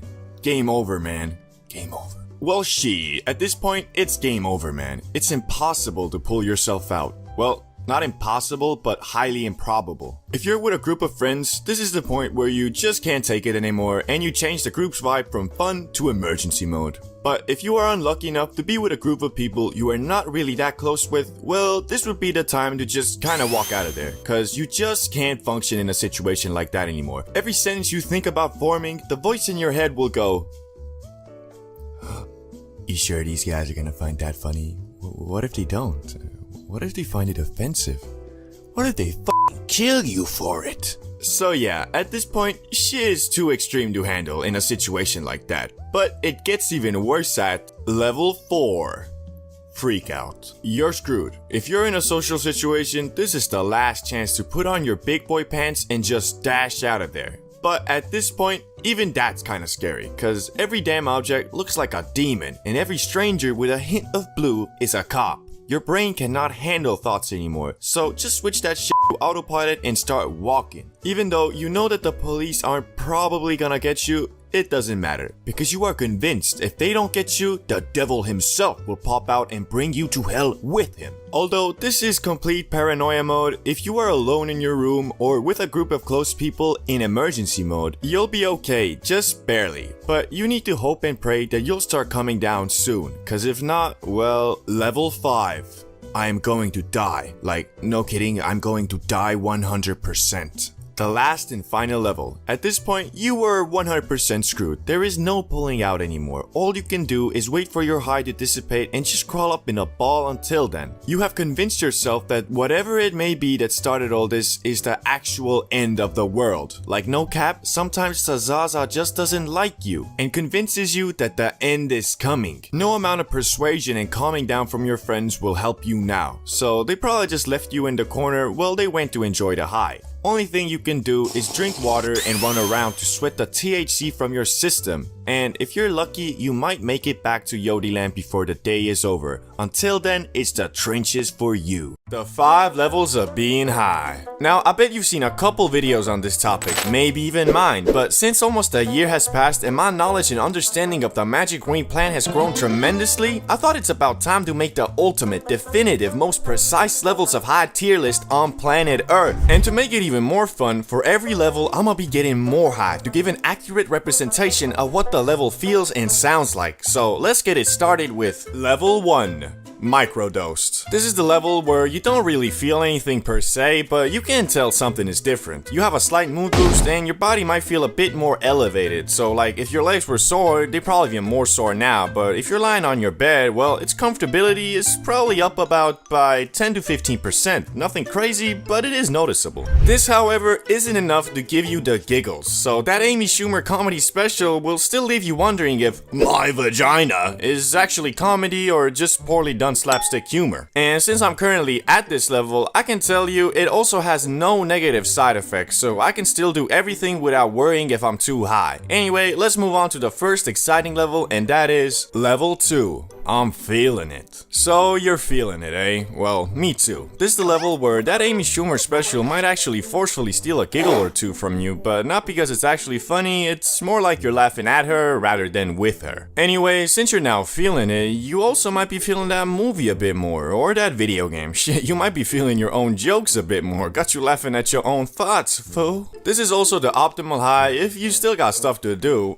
Well, to be honest, if you got stuff to do, probably better to not be high, but at this level, it's still definitely doable, just a bit more difficult. Another way to look at it is, this is the high the workers at Subway are usually on, although I have seen mofos way beyond this there too, but for the most part, this is optimal cause the loud hasn't got you moving slow-mo quite yet. As for me, I'm still able to read this script and pronounce my words just fine, so you probably can't even tell I'm high right now. But now it's time to get to the first level where a mofo can feel too high if he's not experienced. Level 3. Yeah, I'm pretty high. So here we are, pretty high. This is the point where, at least for me, doing anything besides leisurely activities is hard. Not impossible, nor undoable, but hard. If we take that Amy Schumer comedy special for reference again, as for some reason I like doing, it might just maybe have become funny, but you also realize you just high, so you turn it off and watch something else. Also, this is the first level where some thoughts might have become uncontrollable in the senses you just can't help but dive deeper into the fact that the bomb dropped on Hiroshima was almost 1,600 times less powerful than the Tsar bomb created and detonated by the Soviets in 1961 as a show of power to the US. But then you find out there's something called an antimatter bomb which could be even more destructive, but it's only a theory, but then maybe the US is developing it in Area 51 or something. Yeah, I think you get the point. But there is one sensation that is more powerful than your random thoughts, and that of course is the munchies. Coupled with the fact you're probably rocking some dry mouth right now, this in my opinion is the best level to be at if you're trying to stuff your face with enough trans fats to feed 50 hungry children. But you know, you already ate it also. Anyway, moving on to level 4. Faded beyond belief. This is the point where if you're not in a safe space, you kinda screwed. Well, not always, but at this level, it's become almost impossible to practice rational thinking. I mean, if you were diving deeper into that nuclear bomb stuff at the previous level, then this is a point where you might start actually believing you are Oppenheimer himself. This stage is really not the best if you're looking to focus on a movie or video game or really anything because, well, your attention span is at the mercy of the za, and to actually enjoy this high, you just gotta go with the flow. As for me, it's getting pretty hard to read the script. If I look at the words for long enough, they kinda look like some ancient Chinese hieroglyphs. But anyway, if you're an actual lunatic, maniac, psychopath, Zaza destroyer, and considering hitting that gravity one more time, then be prepared for level 5.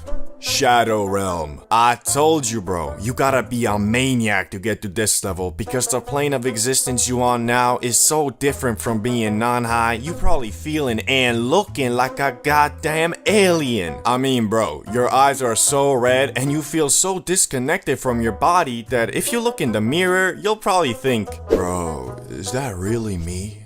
I'm so fucked up. Wait. Ah, shit, I'm in the shadow realm again, aren't I? And now that you realize you're in the shadow realm, you either stop the trip by going to sleep or level unknown, exploring the shadow realm. This level doesn't require smoking more. All it really requires you to do is just go outside and explore the world that in many ways has become the upside down from Stranger Things. Cause at this level, rational thinking has been completely thrown out the window and your brain has reverted to factory settings as of when you were just born. So if you see a streetlight flickering, for example, if you were normal, you just think, they really should fix that. Compared to now, oh shit, bro, this is totally one of those slasher scenes where once I walk over the streetlight, he's gonna shift me up, isn't he? Nah, man, fuck this, I'm out of here.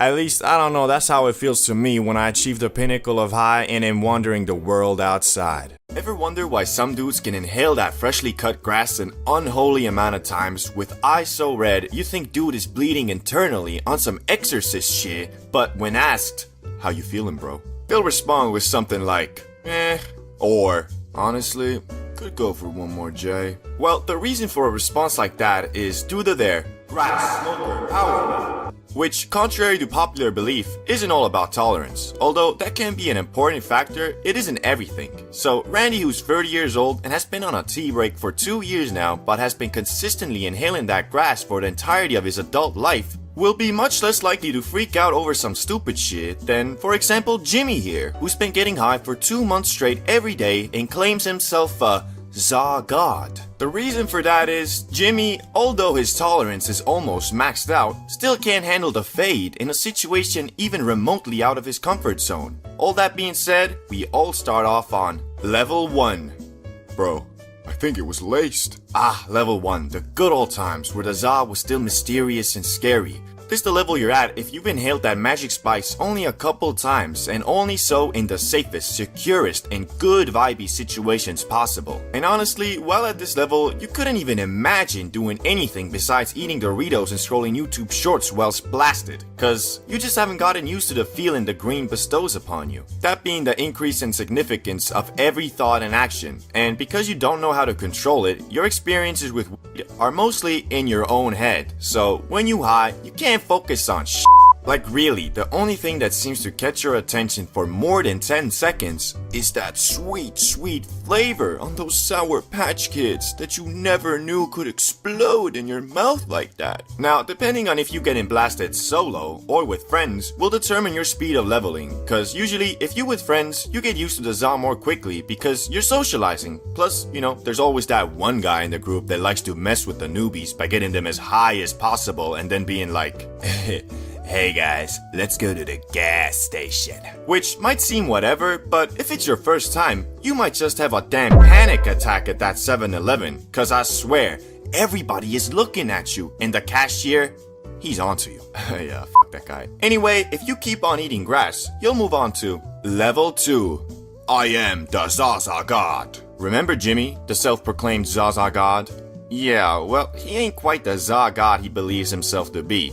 To be honest, he barely a Za foot soldier. Cause it's all good and fine if he gets blasted up to Mars in the comfort of his own home, but take that comfort away and you'll most likely find him walking behind the group on his own looking like a lost puppy. And the reason for that is, my man's thought that he's been high so many times he can be high anywhere, which sadly isn't the case. Think of tolerance as the size of your dick. It can be massive, destructive in nature, and uncontrollably powerful.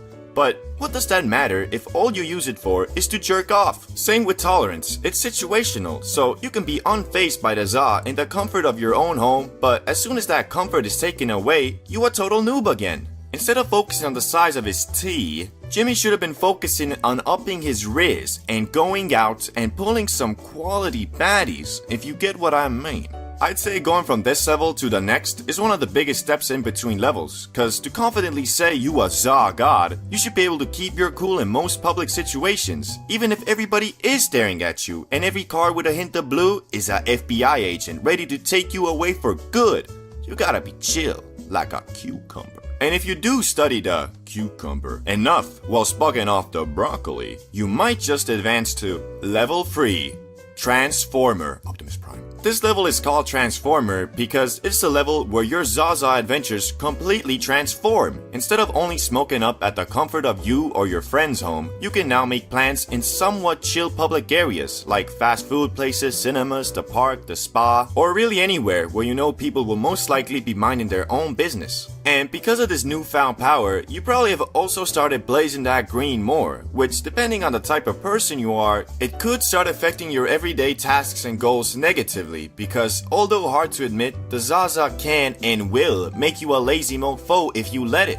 But as I said, it all depends on the shape of your character, so if you can control the inherent laziness the Za tries to curse you with and still keep on rolling with your goals without becoming a Dorito munching World of Warcraft playing stay-at-home hobgoblin, at some point you'll move on to level 4. Yeah, to be honest, I'm high right now. Welcome to the ultimate purgatory and struggle of a consistent Za enjoyer. As I said before, you only advance to this level if you didn't become a Star Wars lore arguing Prime Dumbledore admiring League of Legends playing high stay-at-home goblin. Wait, why are you Star Wars lore all the time? And I love Dumbledore. Ah, well, at least I don't play League of Legends.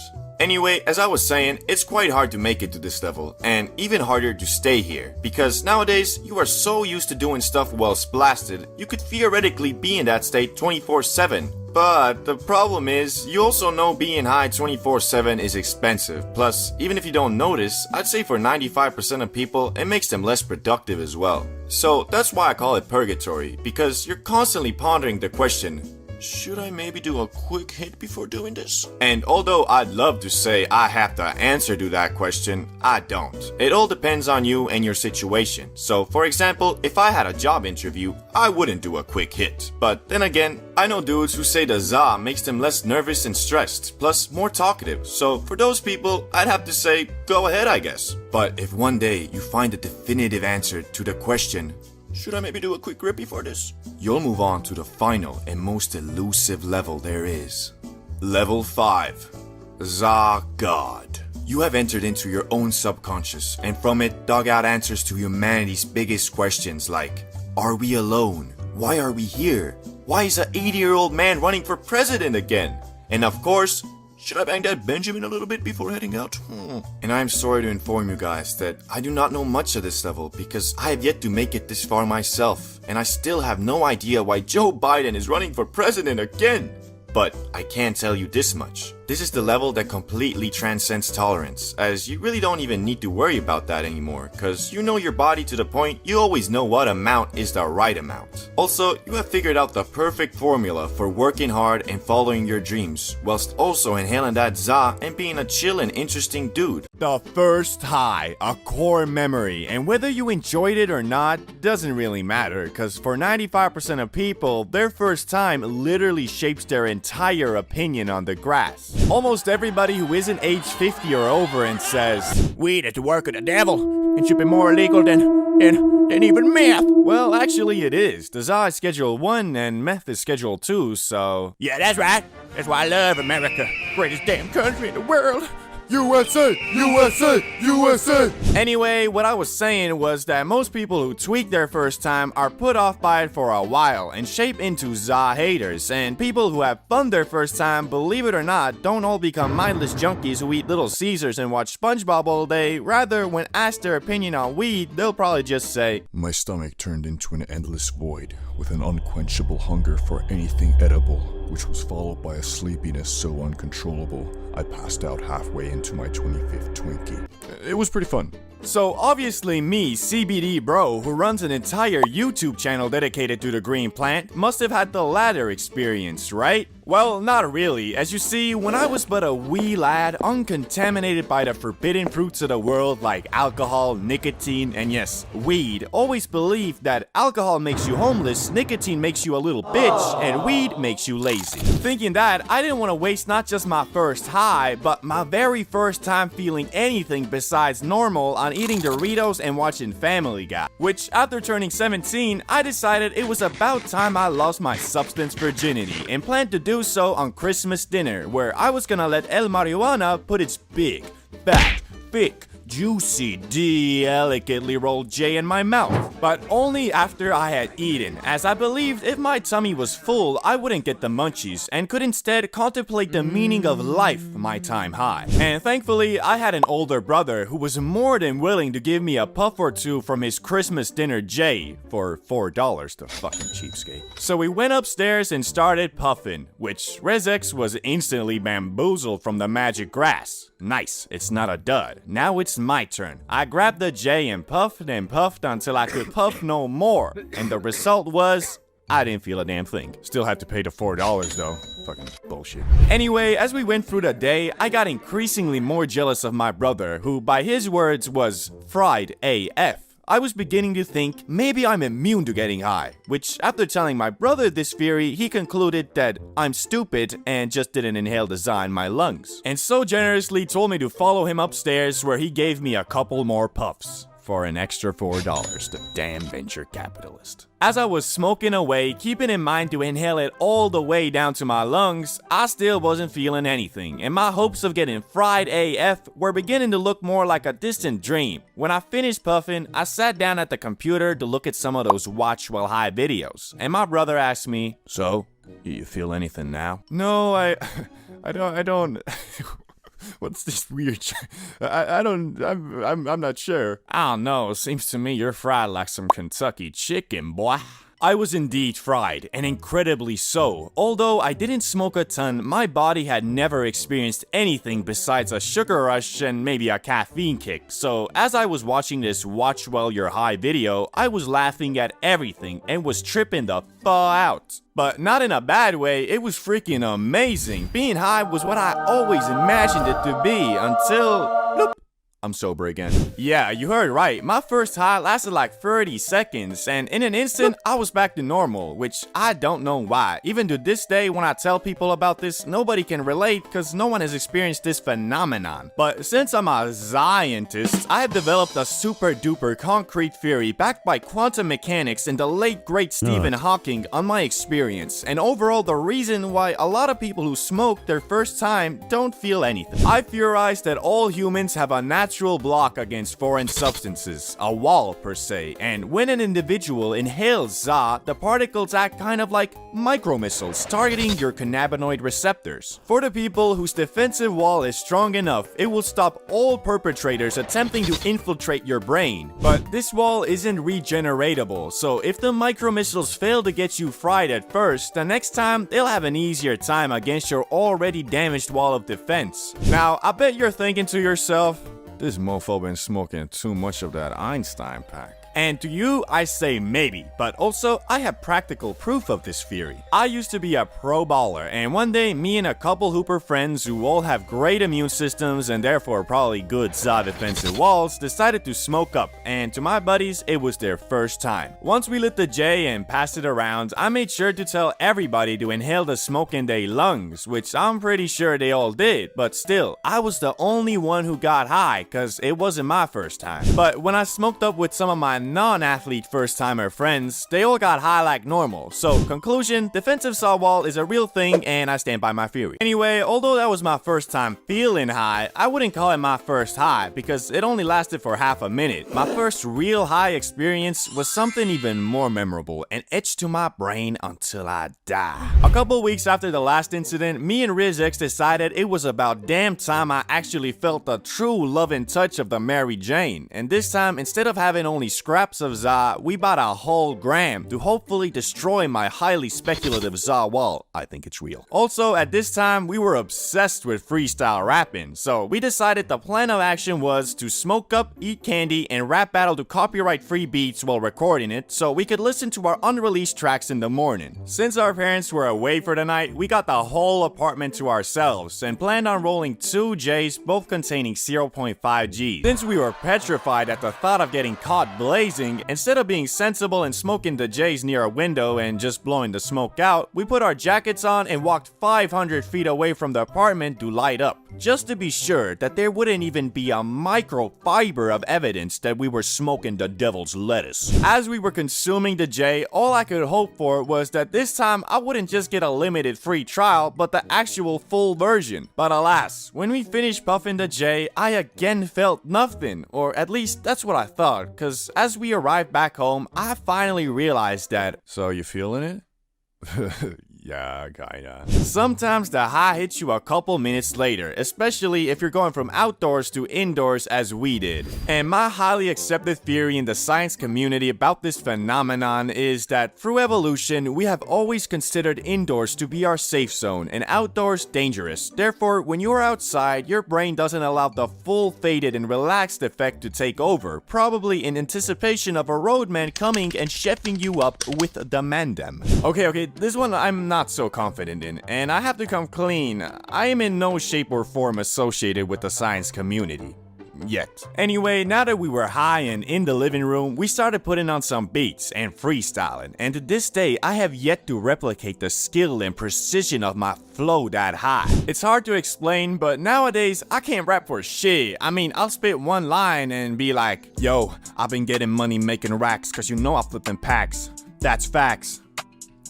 Yeah, that's it. Basically, I run out of rhymes pretty fast, but that day, I did not. In fact, even when my brain had nothing to say, my mouth rapped it for me. I turned into a freestyling robot and became dead sure that I was gonna make it out by dropping a mixtape and becoming a famous rapper. Until we listened to the recording in the morning and realized, yo, flowing on the go, your girl she a hoe, making money dancing with a pole, my girl making dough while doing lines of blow, cause we in the penthouse baby, living life, and that's for show.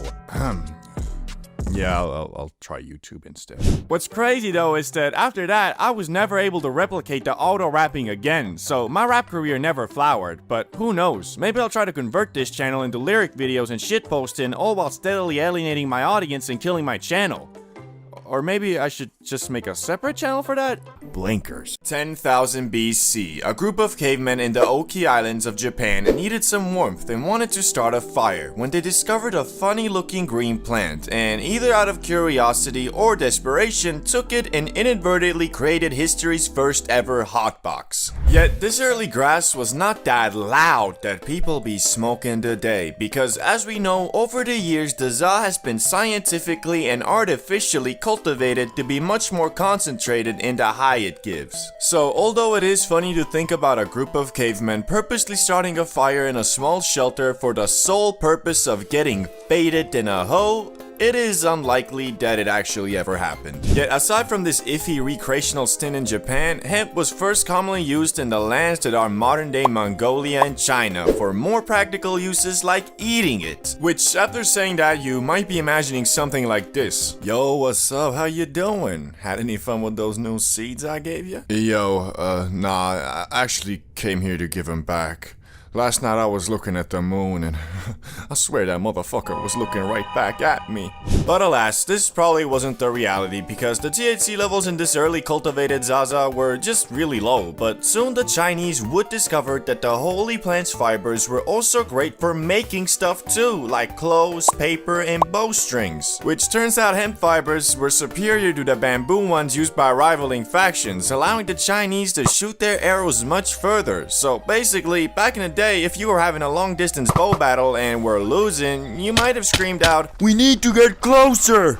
These motherfuckers have weed!" Anyway, it wasn't long after mofos realized that the loud wasn't only good for making stuff, it was also great for treating physical maladies. And after a couple thousand years, Emperor Shen Nung, known as the father of Chinese medicine, included the magic plant in his medical encyclopedia under the name Ma. Which, that sounds oddly similar to Za, doesn't it? I'm guessing every couple thousand years the first letter changes or something. But now, let's explore the question we're all asking. When exactly did mofos start ripping that shit to get faded? Well, one of the earliest counts is about 2,500 years ago, when researchers discovered 10 mini barbecues in a cemetery near modern-day Tajikistan that had residue of burnt cannabis with a much higher concentration of THC than normal, probably meaning it was selectively bred to get you, well, lit. Although this was one of the first counts of people purposely inhaling the broccoli to get high, it was most likely used as part of a ritual to invoke an altered state of mind so you could communicate with spirits. Which shit, dog, I wanna know what these dudes were smoking, cause I ain't never heard of no grass that gets you to the spirit realm. This might have low-key been the last kush Snoop Dogg smoked, cause once you get so high you start communicating with your dead gran-gran, that's when you really might be like, Okay, I think it's about time I stop smoking this shit.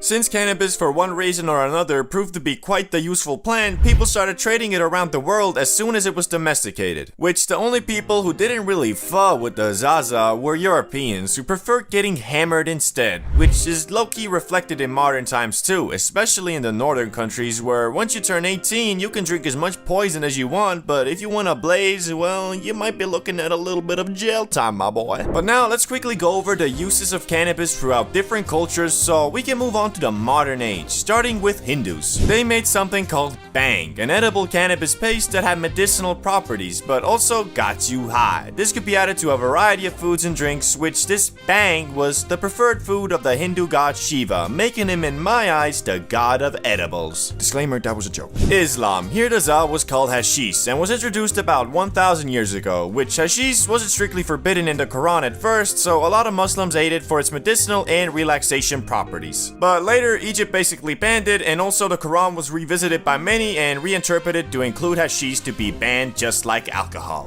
The Vikings. These dudes basically used the Za to make rope, sailcloth, and other things, but also for its medicinal properties, mostly to relieve pain, and to date, there's no hard evidence that they consumed it for its recreational use, but you know, maybe they should have, because they were quite the horrendous savages and murderers, so it might have made them think a little bit about peace and love. But what about America, England, and the actual global world powers? How did they react to weed? Well, again, like the Chinese, Europeans and Americans at first prominently used the magic green plant in the 16th to 18th century for more practical things like making sailcloth and rope, which the plant itself grew much larger in the New World soil, and combined with the practicality of it, everything started being hemp-derived. Clothes, paper, well, basically anything that required fibers. But the question still remains, when did mofos start smoking that shit to get blasted on the regular? Cause although at some point you, your neighbor, your grandma, your boss, and even George Washington were out here growing weed, wasn't nobody out here rolling them up.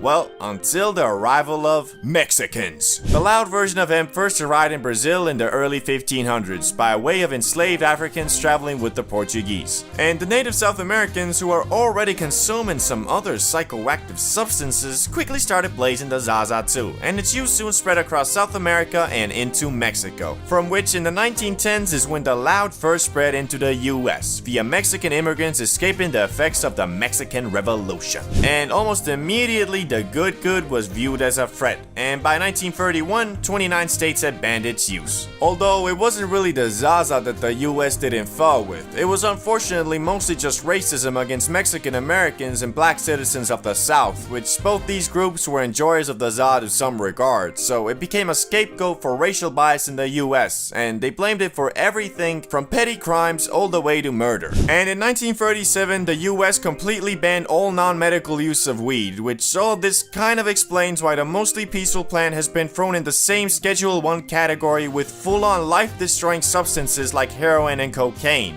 But thankfully, a couple decades later came the hippie movement of the 1960s to 1970s. This is what lightly sparked the comeback for weed, cause unlike before, when the Zaza was mostly smoked by Mexican immigrants and black citizens who the US was massively racist against, the hippie movement had middle-class white American youths start blazing too. Which it was all about love, peace, spirituality, non-violence, and of course, every hippie's favorite, recreational drug use. Although most hippies were all about peace and love, that was quite easy to say when most of them were literally privileged enough to drop out of college, run off with Cassandra in a rainbow van, go on copious amounts of mindset-altering trips, mostly powered by LSD, and then return 10 years later to their parents and have them say, It's okay, son. I was young and stupid once too. Anyway, although the grass was still federally illegal, this didn't really do much, cause in 1976, 1 in 8 Americans over the age of 12 admitted to smoking it in the past 30 days. Hippies though were especially interested in cannabis, so much so they went on something called the hippie trail, which was basically an excursion by the youths of the world to go over to the Middle East and India, all while riding in magic buses and discovering new ways to get absolutely blasted, such as smoking the concentrated Zaza resin known as hash.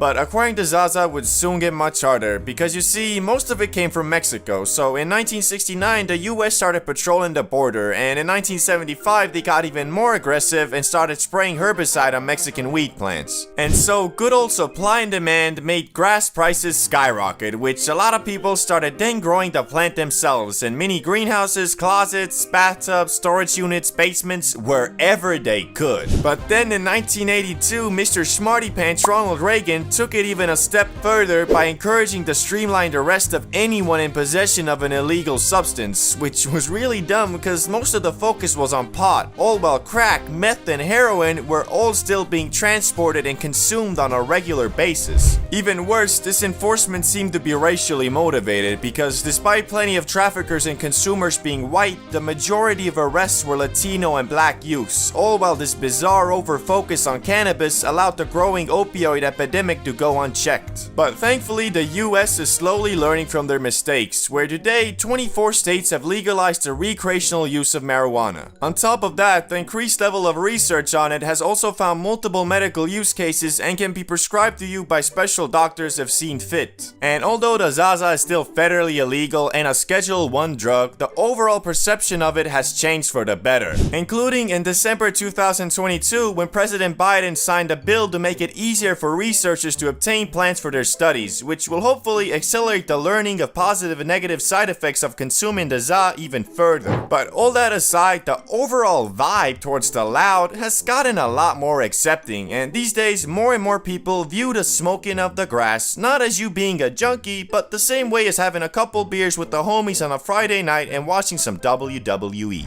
Reasons to get high. Now, before you call me a weed propagandist, this video isn't gonna be on some number 15. You woke up in the morning, or afternoon, or evening. Fuck it, you're awake. Time to get obliterated. Instead, we are gonna be looking at actual solid reasons and situations you'll find yourself in which getting high will allow you to get and enjoy the full relaxed and faded effect of the Za. Cause believe it or not, depending on your mindset, where you are, and when you do it, it has a massive effect on if the high will have you laughing and chuckling or tweaking and suffering. Anyway, let's get it started with the most common good reason to get faded, and that is, you've had a great productive day and are ready to relax and unwind. I know this one might seem obvious to some, but believe me, it's not for a lot of people, cause as we know, the biggest debuff a lot of daily smokers experience is something called Za anxiety, which is like normal anxiety, but it just finished its training arc with King Kai and went Kaioken times 10 on your ass. And if you watch some of my other videos, you know that weed is just an amplifier of your already existing thoughts and feelings. So if you smoke up at a time where you got a bunch of unfinished business, the Za has a very high chance of making you anxious, kinda like when Legit loses his vape. Yo, bro, this shit's an emergency. You see my vape? I know that bitch is here somewhere. Nah, sorry bro, I haven't seen it. You straight!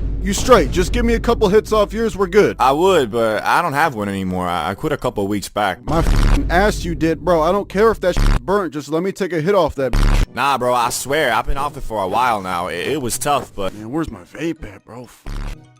Hey, what you doing, bro? I know your ass has a vape. You're trying to hide that from me. Empty your pockets, buddy. Basically, all the unfinished business you have has a very high chance of turning into anxiety once you smoke that doozy. And the whole point of getting lit is to chill out and relax, not stress over your shit that you should have finished before lighting up, brah. Keep in mind though, this usually only happens to people who actually have goals in life and something to be anxious about. So if you've never got an anxiety like this and smoke regularly, then either you only ever blaze up at the perfect time, or might wanna, you know, maybe sell the PS5 and put down the Doritos for a while. Anyway, next reason is you're MIA, aka sick or injured for a while. Man, do I hate being hobbled to the point I turn into a couch potato and have to endure the torture watching my friends go on adventures from afar like I was Professor X watching my X-Men have all the fun. But there is a secret upside to this as well, cause you see, usually you can't smoke up all day while doing the bare minimum and expect to actually enjoy your high because of the aforementioned anxiety that accompanies it. But when you've been forcefully demoted to local crippled man and the world along with your doctor is telling you to take a chill for a while, an opportunity comparable only to a childhood sick day emerges. Watch YouTube, play video games, and overall be a useless sack of potatoes, all while not feeling bad about it and staying heavily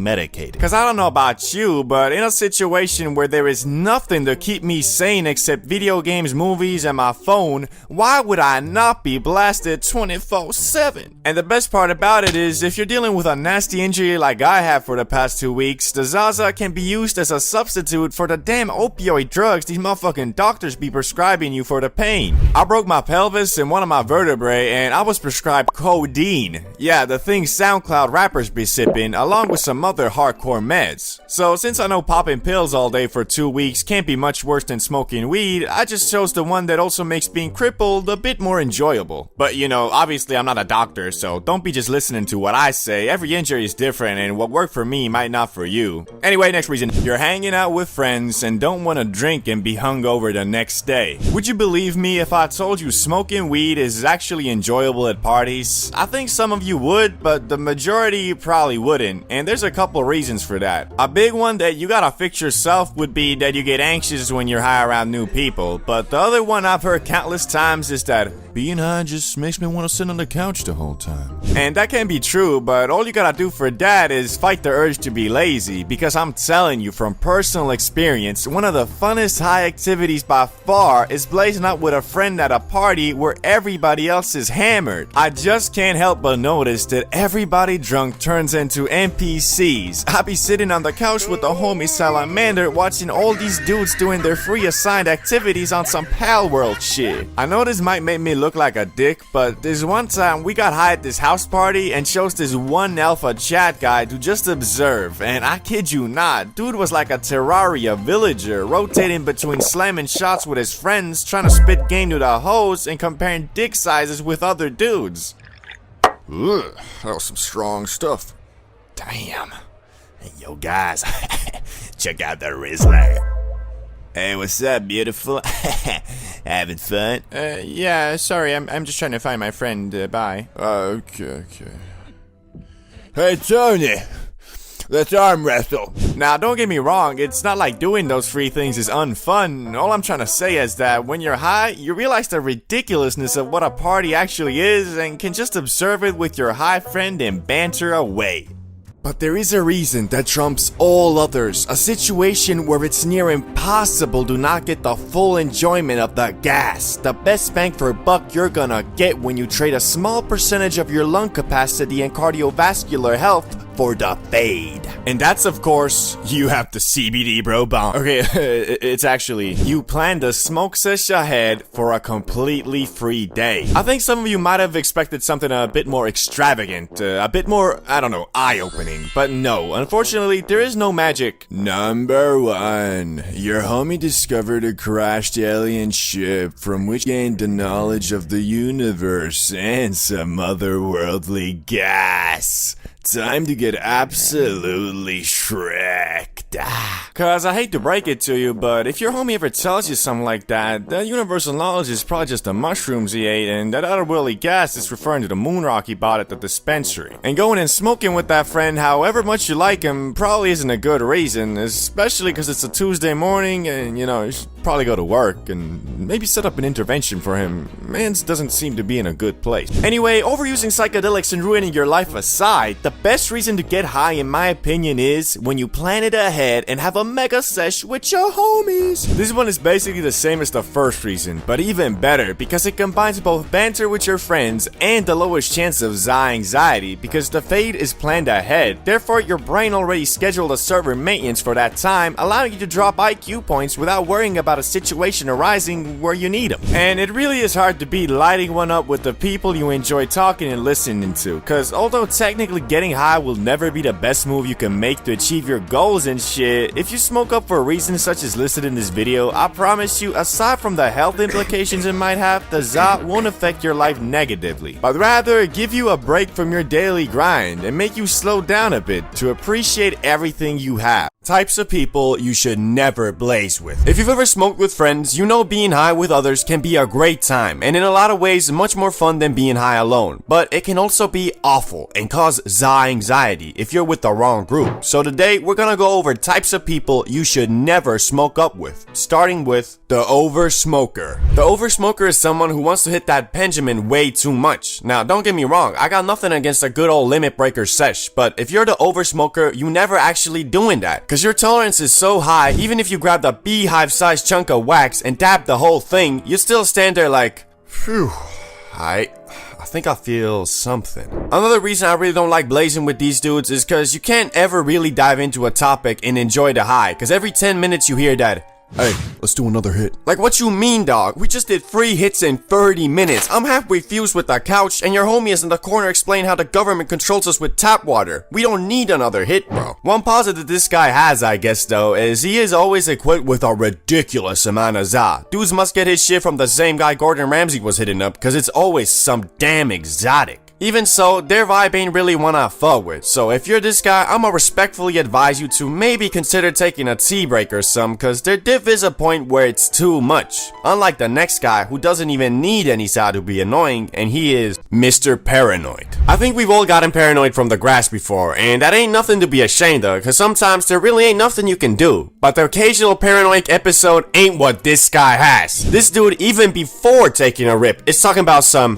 hey yo, you sure this ain't lace, right? No, what? This is the same stuff as last time, bro. Okay, that's good. Can you check if there's any cops around? Bro, there's no cops. We're in the fucking woods. Yeah, okay, but wait, before we smoke, let me check if this place is haunted. Man, what is this guy on? Like, bro, what do you mean haunted? This ain't Conjuring, bro. Why you always trying to set a negative vibe for everyone? But however much you assure my mans that no, it's okay, we're not about to be swatted on some Twitch streamer shit, his mind just can't seem to get over it. And worst part is, dude never tries to deal with his paranoid problems on his own. You can all be having a fun time talking about some GTA 6 leaks or something, and he'll just ruin it all with, hey yo guys, you hear that? Hear what? Bro, I swear, I just heard someone walking outside. So? It's a neighborhood. That's what people do. Yeah, but the window's open. He could have saw us all high. Yeah, but it ain't like you're gonna call the cops. Cops? There's cops? What? No, chill, man. There's no cops. Nah, bro. I think I'm greening out. I need some fresh air or something. Bro just decides, yup, I'm greening out now. Like, no, your personality is just very insecure, and you should probably get that figured out before you take another smack dabbly do off that Benjamin. Anyway, this guy ain't no fun to blaze with, cause he's very prone to ruining the vibe, so avoid at all costs. But this next guy is more of a personal preference, so you might disagree with me, but for a guy I don't like getting high with it, the grass NPC. I think we've all met one of these, whether you knew it at the time or not. This is the type of dude who lives, breathes, and of course, smokes grass. I mean, really, dudes physically can't talk about anything else for more than a minute, cause he has no goals or aspirations that stretch further than, I wanna get suited AF. Which, wanting to get suited ain't nothing bad. I mean, most of us here probably love bacon, but come on, bro, at some point you gotta think about your life, your future, or I don't know, just something else than grass. Why I personally don't like hanging with a dude like this is cause his stories always are so centered around how high he was. I mean, bro, I get it, you went to school high. Like, at some point after hearing about the 78th time of dudes being high in class, you start to notice that man's actually has nothing interesting to say except, yeah, I was so gone when I was in math class. Yeah, bro, we went to the zoo and I was not on planet Earth. Like, bro, when are you ever on planet Earth? And I find it hard to believe this guy, cause if you blazing so much, do you even feel high anymore? Like, don't you just get used to the feeling and it becomes normal? Anyway, don't be this guy. He ain't making it past level 1 of life, for real. Unless he, like, starts his own dispensary or something. then it could work out very nicely, actually. But the next type of dude on the list is the guy that wants to be taken way too serious. I don't know if you guys ever talked to someone like this, but I have a couple times, and it's annoying AF. You know how when you blaze, you tend to go on rants and halfway lose your train of thought and then just end up saying, ah shit, I don't know what I'm talking about. And everyone laughs and moves on? Well, this dude is incapable of doing that. Instead, he holds the conversation hostage with his ramblings about inflation, Biden, Oprah, and James Cameron. And if you start trying to move on and talk about something else, dude sits there not listening and then 3 minutes later hits everyone with the, okay, so basically what I was trying to explain earlier was, like, bro, we already moved on and we're all freaking baked. No one even remembers their last sentence. How you gonna start expanding on your thoughts from ages ago like the MCU or something? Worst part is, however much you try to politely show him to stop ranting, he never gets the signs, it just keeps doing it. Best thing you can do is just not invite him to the sesh, and you don't have to feel like a dick about it either, cause I'm 100% sure he understands the signs, but just ignores him cause he thinks his thoughts are more important than whatever the group wants to talk about. But the next dude on the list has a bit of a different problem, and he is Mr. I'm bored, I wanna do something. Oh snap, the guy who is somehow always bored and wants to do something. Now, don't get me wrong, I love high adventures and I'm always down to go on one, but only if there's actually something cool in mind. Yeah, this is something this dude and me don't have in common, cause this mofo just spams the sentence, I'm bored, let's go somewhere. Like, bro, where somewhere? Say where. My man just assumes anywhere is better than where he is, and honestly, that gets annoying fast, cause it makes you all self-conscious about if you're bored or not. And honestly, a lot of times you might be, but that's just life. The grass ain't a freaking happy pill. Sometimes you're gonna smoke up and still feel bored. But how is that gonna change if we go outside? It's not like we living in Skyrim, bro. However sad it may be, you ain't finna open the door and see a mysterious bearded man waiting for you with a scroll in his hand saying, Adventurer, we need you. But hey, out of everybody on the list, I think this guy is the least bad, cause a lot of times the ZA makes mofos lazy AF, so it is good to have someone who can push the group into doing stuff. Just sometimes my man needs to chill out. Talking about, let's go to McDonald's, let's go to Burger King, let's go, shh. Let's just shut the fuck up, okay? Although sometimes dude actually does have something in mind, which turns out to be pretty fun. So there ain't nothing bad with wanting to do something cool, just you don't have to parade the fact you're bored all the time, cause just by saying that, everybody is gonna feel like that even more. I don't know about you, but when I meet a new person and he or she says that he enjoys getting high, I instantly think to myself, this is the start of a beautiful friendship. Although that can't be the case, it's not always, cause even though the excitement of finding a fellow SAW enthusiast is great in a world where some mofos still think it's worse than things like alcohol, sleeping pills, all nicotine and other shit that you can straight up buy from a supermarket, in reality, when you really think about it, it's kinda dumb, cause if it was anything else, would you feel the same? Like if you were at a club and someone said they like drinking, you wouldn't think, oh my god, this guy gets it. Unless, you know, you're an alcoholic, I guess. But anyway, today I made a great list of people I've encountered who smoke the Zaza, but I wouldn't personally enjoy hanging out with. Starting with a well-known one, the dude who makes the grass his whole personality. Nah, bruh, I can't stand dudes like this. Like, don't get me wrong, I love a bit of Zaza as much as the next guy, but bro, there's so many other things to talk about and do. The problem with these types of people is that I feel like they've missed the whole point of it all. Cause in my opinion, it's not all about how high you were, it's more about where you were high. Damn, that's deep. Like, I'd rather hang out with a dude who has never been high in his life, but has interesting stories / experiences and doesn't just talk about, yeah bro, I was so damn high last night, I was on planet Venus. Damn, that's crazy. So where were you at? What you mean? Like, where were you and what were you doing, you know? It must be a crazy story. Nah, I mean, I was just at home on my bed, you know, eating Doritos and stuff. So you were just high in your room all day? Yeah, I mean, yeah. What a fucking lame story. Don't get me wrong, being high in the comfort of your room is probably the best place to be, but like, I'ma keep it $1.25 with you. I've probably been high in my room 100 times by now, and I don't remember a single thing about any of those nights. To me, this experience is more like being in the hub area of a video game after a long and hard mission during the day, and you don't see mofos talking about what a crazy time they had in the title screen of a video game. It's usually, you know, the game itself. But anyway, on to the next guy on the list, who is The dude who will try to shame you for not wanting to get high. You ever met a mofo like this? These dudes are kinda like the previous one, but one step worse, cause instead of accepting that maybe you have shit to do, they'll call you a lame-o or buzzkill or bitch ass shit licking, dick riding, butt munching, cock enjoying, sneako watching soy boy. And for what? Not wanting to waste a day by doing nothing but watching The Simpsons and eating Twinkies? Like, mofos need to realize, although it is great to watch Simpsons and eat Twinkies all day, doing that for 2-3 days in a row, most dudes will feel straight up bad and sad. If you're a human being living in today's day and age, to succeed in anything, you can't be doing that consistently. It's gotta be a special occasion, celebration, or when you've already completed your goals for the day and deserve a break. But hey, at least they don't shame you for the thing this next guy shames you for. The dude who will make fun of you for smoking less than him. Now, this guy is a lot like the first dude, but with the added minus of he actually thinks for some odd reason that the fact that he has to smoke a whole damn cart to feel high is a flex. Like, sorry bro, but I know dudes who had the exact same mentality and let's just say they ain't end up so good. Like for example, this guy, who thought being high is a damn competitive ladder that needed to be climbed. You know, like the army, but instead of protecting your country and preserving peace, it's all about who can smoke the most crack without dying. Like, imagine this same attitude, but instead of Zaza, they'd be doing this with nicotine. Mofo would be 45, working minimum wage in the back of a gas station with a young guy talking about, What's that? You still puffing on one cig, boy? I'm puffing on 6 at a time. But don't worry, you'll get there someday. I don't know if I wanna get there, man. Okay, that's never happened, but I'm just trying to show you how ridiculous this is. And PS, there's a lot more to life than getting high, and I'm definitely not out here being faded 24/7, cause if I was, you'd probably be seeing one video every 2 months.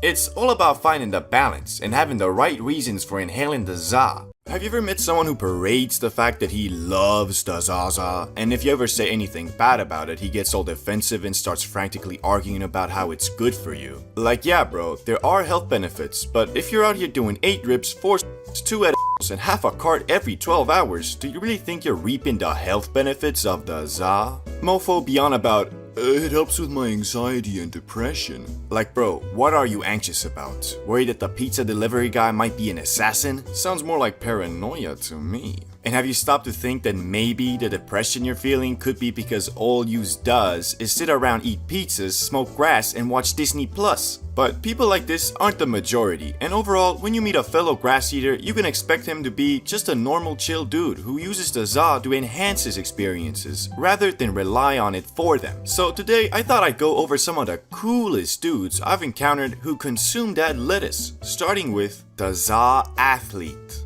This is the guy who's always in the gym grinding to become the ultimate specimen of human movement. The thing that's great about this dude is that although he loves the grass, which is generally considered a lazy substance, he doesn't let that stereotype stop him from enjoying it. Although many of his athlete friends might hold it against him, calling him a crackhead, he knows that it's all about moderation and using the za to enhance his recovery and free time experiences. But the best part about a dude like this is that you know he is a solid guy that you don't have to worry about leading you down a bad road, cause he is always mindful of where the breaking point between just having a fun time with the homies and hey bros, wanna do some is. So if you're friends with this guy, you can be damn sure he won't ever peer pressure you into doing something stupid. In fact, he'll probably be the one who will try to talk you out of something like that. Plus, you know, depending on the athlete, he might make the NBA, so best to stay on his good side if you ever wanna blaze up in a LA mansion with Wiz Khalifa and Drake and shit. But on to the next dude on the list, the high gamer. I'm not sure how you guys feel about video games, but I've always seen the genre as the highest form of at-home entertainment there is.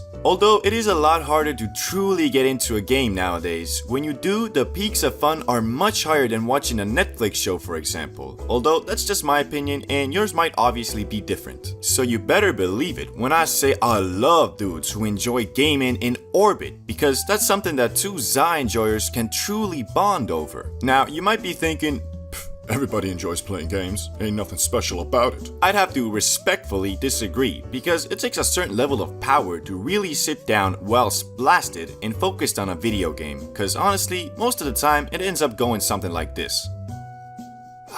Finally time to play some Elden Ring while blasted.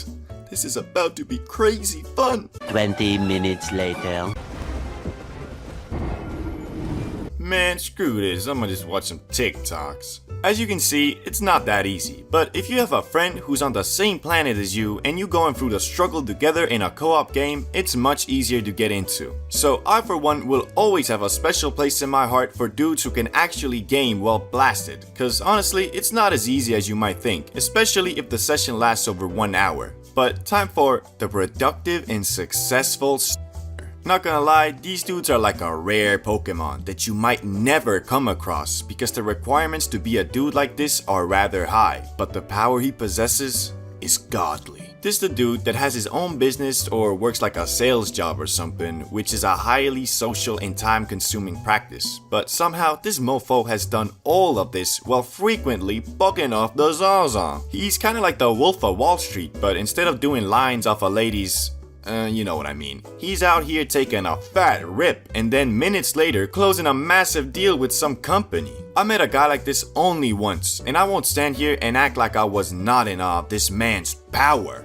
We were all just chilling, faded AF, when this guy got a phone call, and not just any phone call, it was some company he was trying to make a client for the company he worked for. And me being me, all I could think of was, oh shit, dude must be freaking out being that faded, having to deal with something like that. But no, bro calmly told us he'll be back in like 10 minutes, went to the other room and closed the deal, or at least that's what it seemed like. I swear, some people just have a godlike stress tolerance, cause man, I can be out here faded and get a call from my mom to pick up some groceries, and that shit will have me stressing out if it wasn't in my initial plan. I guess what I'm trying to say is, for 95% of people, if you high every day, you're gonna get lazy and content with your position in life. But there are people who can manage to pull off this lifestyle and still be successful, and god damn do I respect that. Although I'd imagine that if they weren't high all the time, they'd be even more successful. But hey, what do I know? Anyway, next guy on the list is the artsy dude. Now, this guy isn't exactly what you're thinking. And yes, I know you're imagining this painter who's always on about, bruh, you just gotta go with the flow. Let yourself be free and you'll find peace.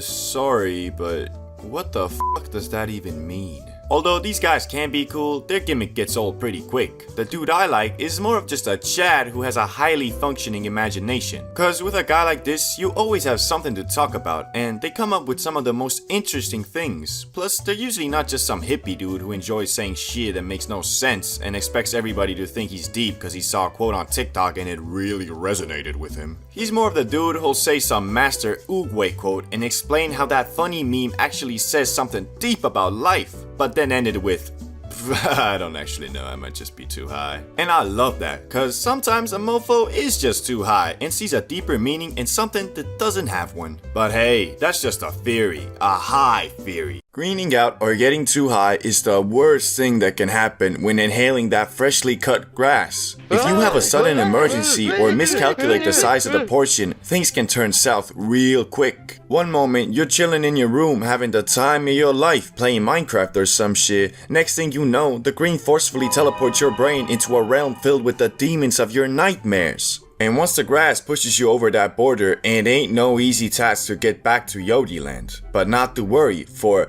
D who masters the green out, masters the universe.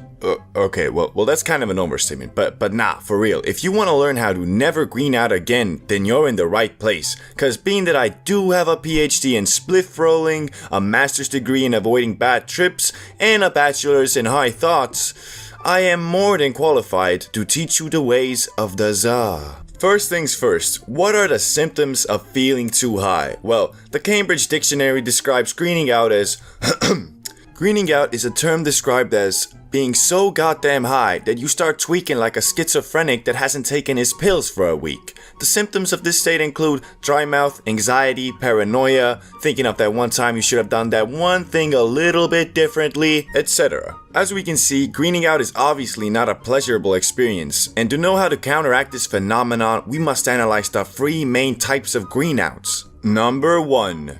The pure Kush Coma green out. Starting with the good old Kush coma. Being one of the most commonly occurring greenouts, it can be caused by many factors like overestimating your tolerance, smoking an unexpectedly strong strain, or the one I have seen the most, not correctly gauging the situation and how much fatedness it requires/allows. So let's say you're gonna be going over to a small little function with a couple of your buddies. Now, if the goal of said function isn't to all unifiedly test the boundaries of high, then I wouldn't recommend hogging the spliff in the rotation for too long, cause you best believe when everyone is chatting and having a good time and you're just laying on the couch like a sloth, you'll be wishing that you were a little bit more generous in the prior rotation. Plus, the guy who falls asleep first is always the one who gets clowned on, so you probably don't want to be him. And if you've never been in a Kush coma, I think a quote from one of the most beautiful works of artistic creation in the 21st century sums it up best.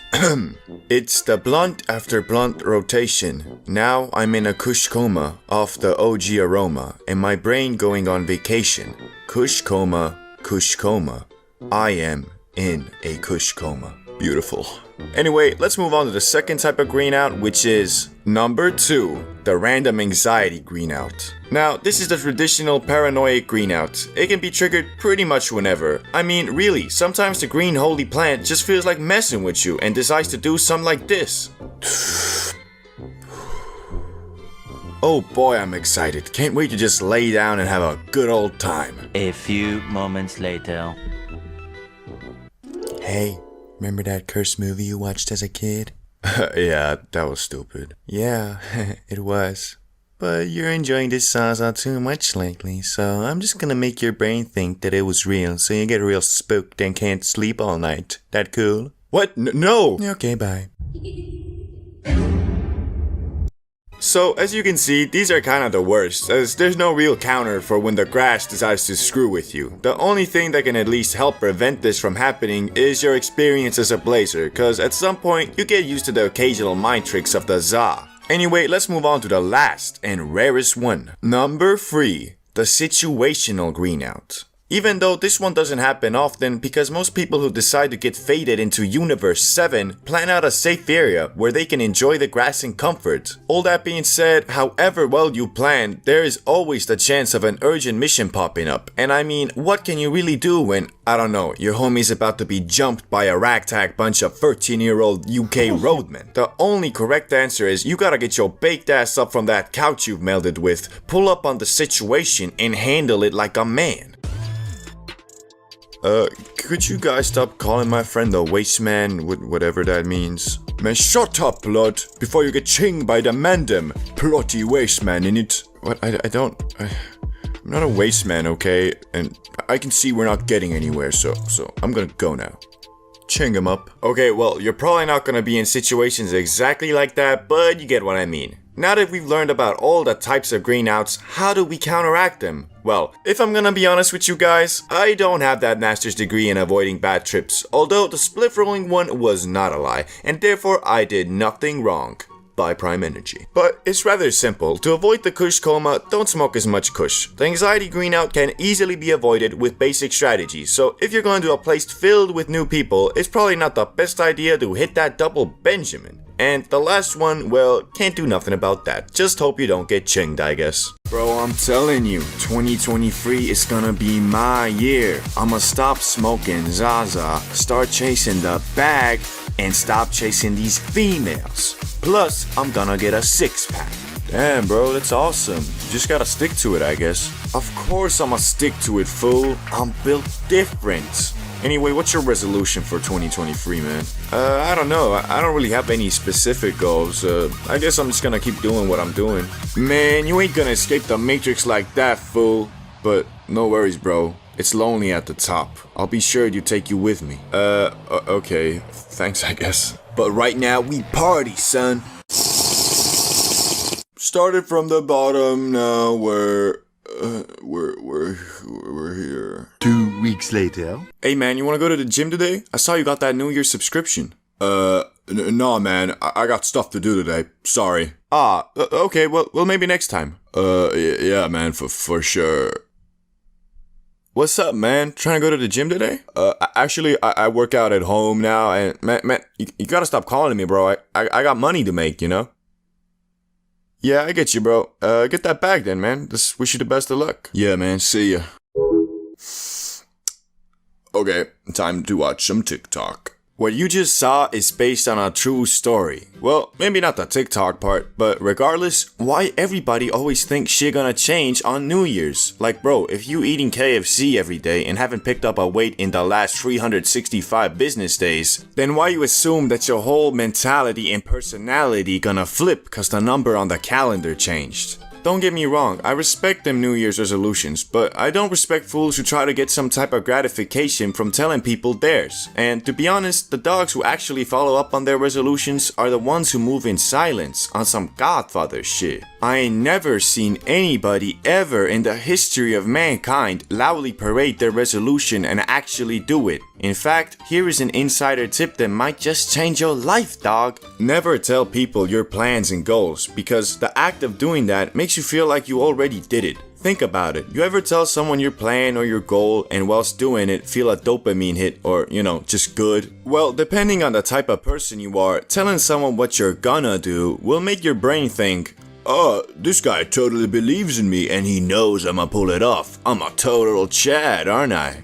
No, you're not. And that feeling of accomplishment should be saved for when you actually accomplish something. You get me? I actually had a friend who had a crippling addiction to this phenomenon. I used to wake up at 6:30 twice a week to get an extra hour of practicing before school. Now, that's nothing crazy compared to some of these Kobe Bryant stories of him sleeping for 1 hour and waking up at 3 a.m., but regardless, it was something. Now, my friend, let's call him Mark, wanted to do this too, and I was like, cool, of course, but he wanted more. Bro was telling me how he was gonna wake up at 5 a.m. every day and get in an extra 2 hours of practice. And I was like, cool bro, but I stuck to my routine cause I thought I wouldn't be able to keep up with that type of schedule. So here we are, it's Monday, and my boy Mark really does wake up at 5 a.m. and goes to shoot, and I was like, damn, he really doing it. But once I saw this crucial thing, I knew that this was not going to last. That it was over before it even began. Mark had posted an Instagram story like, putting in that work, 5 a.m. grind, yeah. And not to my surprise, Mark did this 3 days in a row and never again. But I can't hate the hustle because this man posted 3 stories 3 days in a row, and the result was he had everybody believing he was really going every day, when in reality it was all one massive marketing scheme. The point of the story is, even though I was actually putting in the work, I got zero respect for it, cause I was doing it to achieve my goal, not to get clout. But don't get me wrong, looking back at it, mans was low-key smart. He ain't playing pro basketball right now, but back in school, he had everyone believing he was going pro and got the clout that comes with it. Anyway, I'm not saying never tell anyone your plans, cause it is actually good to share your goals with the right person to keep you accountable. And if you take the New Year's resolution at its purest form, it is something that is trying to improve you as a human. The problem lies with how 99% of people go about it. Here's a fun little scenario. Let's say your resolution is to stop doing nicotine, stop smoking the Zaza, ridiculous, and drink less alcohol. And what's the best way to do that? Well, duh, it's to get absolutely wasted on the 31st while puffing on every Nico stick you can get your hands on. But hey, at least you didn't smoke any Zaza. Until morning comes around and you have a massive hangover. And what cures a hangover?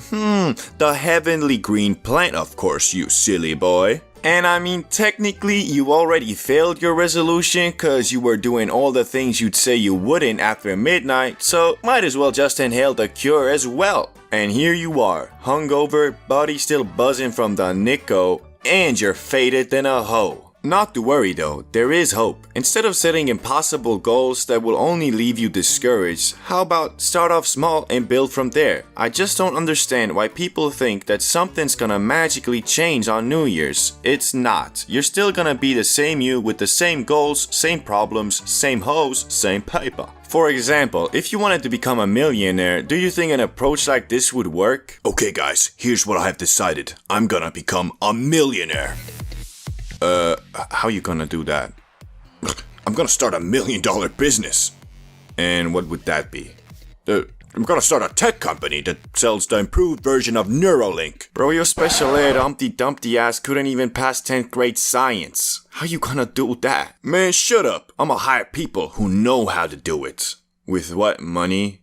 The company's money. Bro, the company doesn't exist, nor does it have money. Man, you just hating on my dreams. I don't need people like you in my life. I'm out, fool. The difference between a dream/goal versus a fantasy is a dream involves multiple steps that bring you to the end goal, but a fantasy is just that, an end goal without any plan. Now, knowing this, do you think someone who has never gone to the gym, whose resolution is to start going every day, is a dream or a fantasy? The answer is that it's a fantasy. That person just likes the idea of being that buff gym dude who everybody respects. But they'll never get there cause they don't have an actual plan. Just like if someone asks, do you want to be rich? And the person answers, yeah, of course. But doesn't have a clue how they will do it, just means they don't want to be rich. They hope that maybe one day $1 million will fall from the sky into their hands. Just like the guy who wants to go to the gym every day hopes that one day it will magically be easy and happen.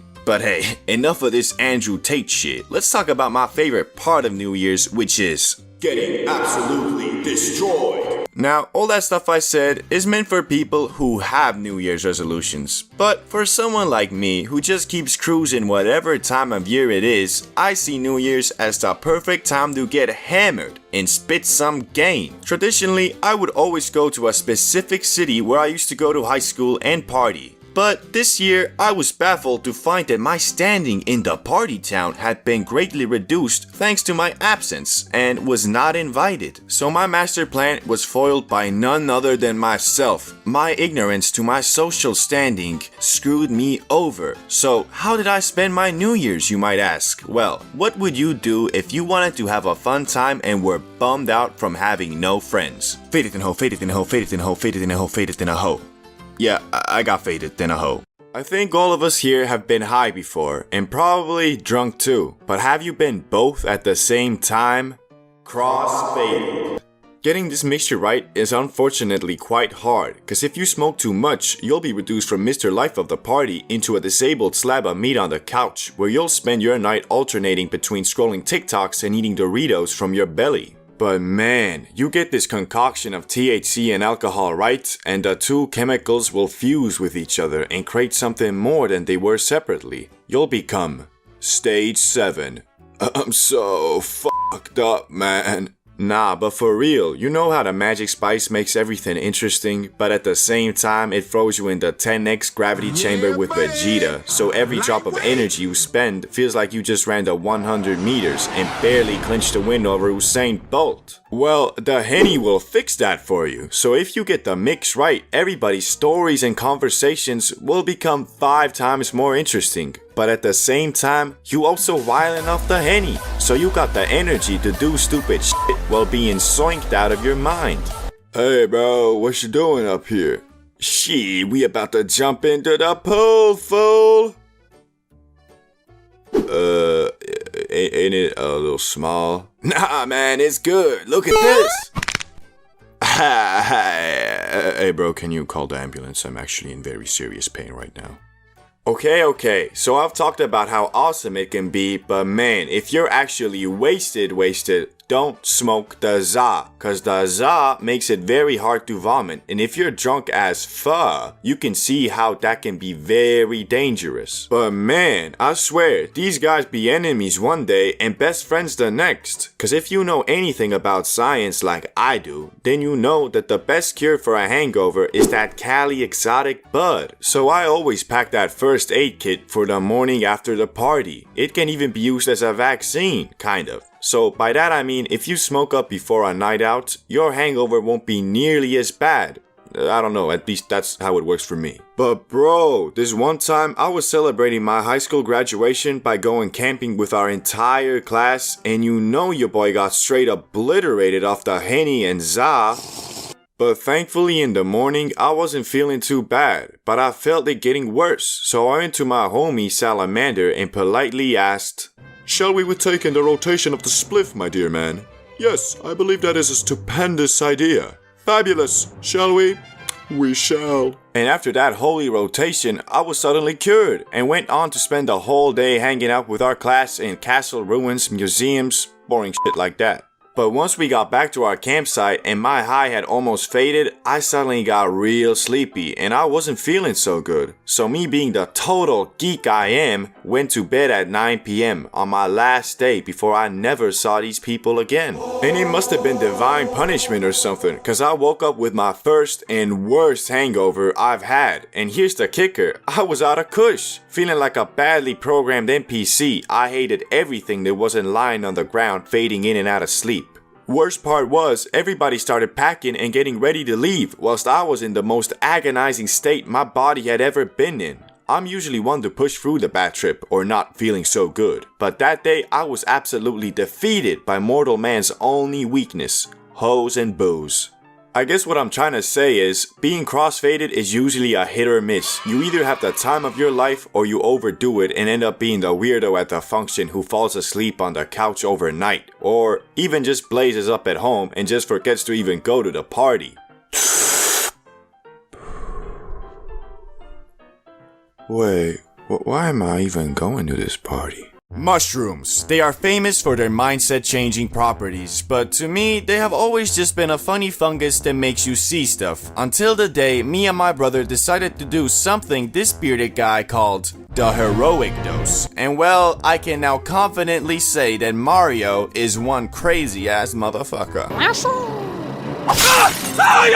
The journey began in Amsterdam, like always, where we were going to hopefully enjoy our time in DEF CON 1, a festival so big these dudes made their own currency and segregated the population like the freaking pyramid system. Anyway, because this rager was 4 days long and we thought it would be cool to do something besides grass and drank for the whole time, we paddled our butts to a smart shop where, well, you guessed it, they sold mushrooms. But this time it was different. You see, a year ago, me and my brother did them for the first time, and because of that, we're extra cautious about the size of the portion, which led to us taking too little to truly call it a trip. We did end up mixing that shit with grass though, and it freaking blew our minds. That story is on the top right corner right now. But anyway, this time we were looking for the true experience, the type of shit that will have you questioning your very fabric of existence, cause well, we just built different like that. So as we were googling the right amount 200-pound behemoth should take to get the full experience, we stumbled upon this video of this YouTube scientist talking about what he called the heroic dose. After dividing the 10 with a 5 and multiplying that with a 69, we came to the scientific conclusion, we gotta eat a shit ton of mushrooms. And for that, we had to buy a ton. So we ended up purchasing 1 mega pack of truffles each, which is already considered a lot, but we also bought 1 extra that we were going to split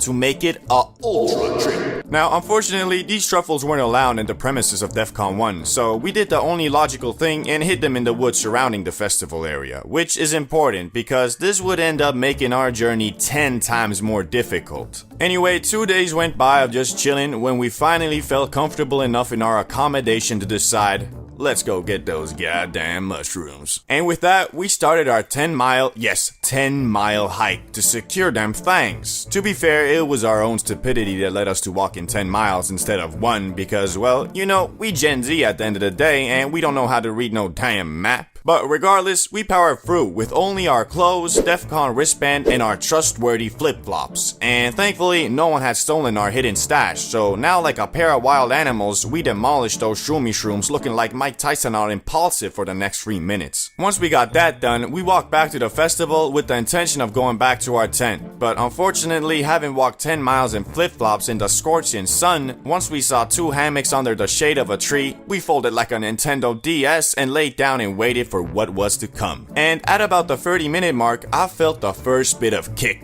indicated by the prolonged interest in this random guy who walked past us with red shades and a Swiss flag worn like a cape. I sat on that hammock wondering, where is that guy going to? What's like his story? Is he a good guy or is he a bad guy? If he's a bad guy and he's about to do something villainous, I could have stopped him. Will this haunt me forever? Oh wait, I'm tripping. Snap out of it, Mario. And that was the start of our heroic journey. We then proceeded to bounce back and forth questioning, what you feeling, bro? Until finally, RizX found the strength to stand up from that hammock with the bones surrounded by jelly that were our legs. Which also gave me the power to stand up and start wandering around the magical place that was DEF CON. The more we walked, the more trippy shit got. We truly felt like we were in some type of medieval town from the fact that there were no buildings, only shacks, and the people there were all either drunk, high, or both. Some of the stages were also kinda scary because you see DEF CON is a hardstyle festival, and in hardstyle there are many subgenres, ranging anywhere from remixes of popular songs to sentences like "Dance with the Devil" or "Long live the Antichrist," followed by a beat drop so strong the common man would mistake what he hears as noise, not music. Anyway, as you can imagine, some of the more hardcore styles were also accompanied with more hardcore people and more hardcore stages, which, well, when you're bugging off what we were, it got a bit intense. And it was truly a test of our characters, cause anybody can be a tough guy when they're drunk, but when you're at your most vulnerable and every thought is significant and uncontrollable, it's pretty hard keeping your cool. But in that moment, I was very thankful for my brother, because although we are both Chads in our own right, that day the power of a single Chad was not enough, and we had to really pull our power together to actually enjoy the trip and not bug out. Once we hit the 1.5 hour mark though, we randomly stumbled upon our friend who was there with us at DEF CON, and it was a very nice mid-quest point. We shared our experiences, explained that we are currently on another plane of existence, had some laughs. Oh, and we also showed him our disgusting feet that we acquired from walking 10 miles in flip-flops, which he one-upped us by showing his messed up right eye, which he got from getting dust on it or something. After that, we proceeded to the final boss, our tent, which might not seem all that scary, but at this point we had ascended to a place we had never even thought to exist. A place of pure mystery, questioning yourself and everything you know. The peak.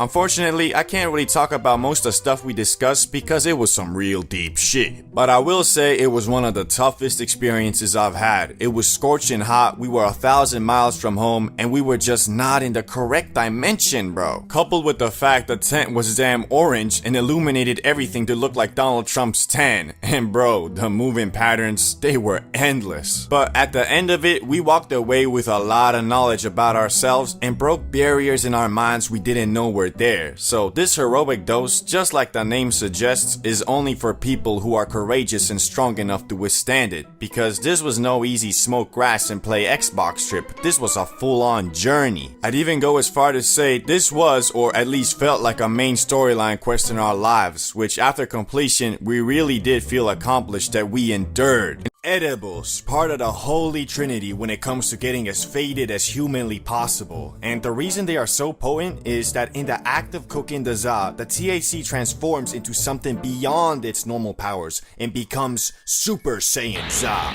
or 11-hydroxy-THC, but let's stick to Super Saiyan cause that other name isn't really cool. Anyway, if you're an OG subscriber, you know my first time doing edibles was quite a crazy experience, but I wouldn't call it anything else than, yeah, I was really freaking high. But this time, the abominations we made were no mere first-timer dose. We threw everything we had in there. The day started like any other, except I had just gotten back from Barcelona the previous night and was a bit tired. But you see, there was this really cool movie in the cinema called Oppenheimer. Anyway, me and RizX had planned to watch Oppenheimer in the cinema sometime before August, but being us, we obviously wanted to be baked during this time, and well, the movie was 3 hours long, so just a quick hit wasn't gonna cut it. So we decided on something we hadn't done in years, that obviously being edibles. The only problem was, we don't know how to manage time, and well, once we started actually making the things, the movie had already begun. But although I do love Cillian Murphy, let's be honest, the main part of this journey was the edibles, not Oppenheimer. So we were like, screw it, we only gonna miss like the first 30 minutes. Which, if we had actually read some reviews on the movie, we would have known it's not something you go to 30 minutes late while bugging up the Zaza and the world's strongest edible. Yeah, we also, just for safe measures, smoked a bit before too. But anyway, once we made our abominations and the whole house was smelling like Snoop Dogg's beard, we sat down to eat these deep fried to get you deeply fried cookies. Ready? Ready. Bruh, they're so dry, man. Yeah, so they were awful in the taste department, but in the how messed up they gonna get you apartment, well, you'll find out soon enough. As I said earlier, just for safety, in case they were duds, we also smoked up a bit before, and we're feeling like medium-sized, cold on the kitchen counter pizza rolls, even before the cookies hit. As we arrived in the cinema, we were, well, a little bit scared, but also excited to find out what these monstrous things were going to do to us, because, well, we hadn't done edibles in ages, and knew our tolerance towards them was zero. After buying popcorn and a medium drink, we walked in the cinema, took our seats, and sat down to watch the movie, which had been going on for 40 minutes at that point, but we thought we could still enjoy it, and we did until...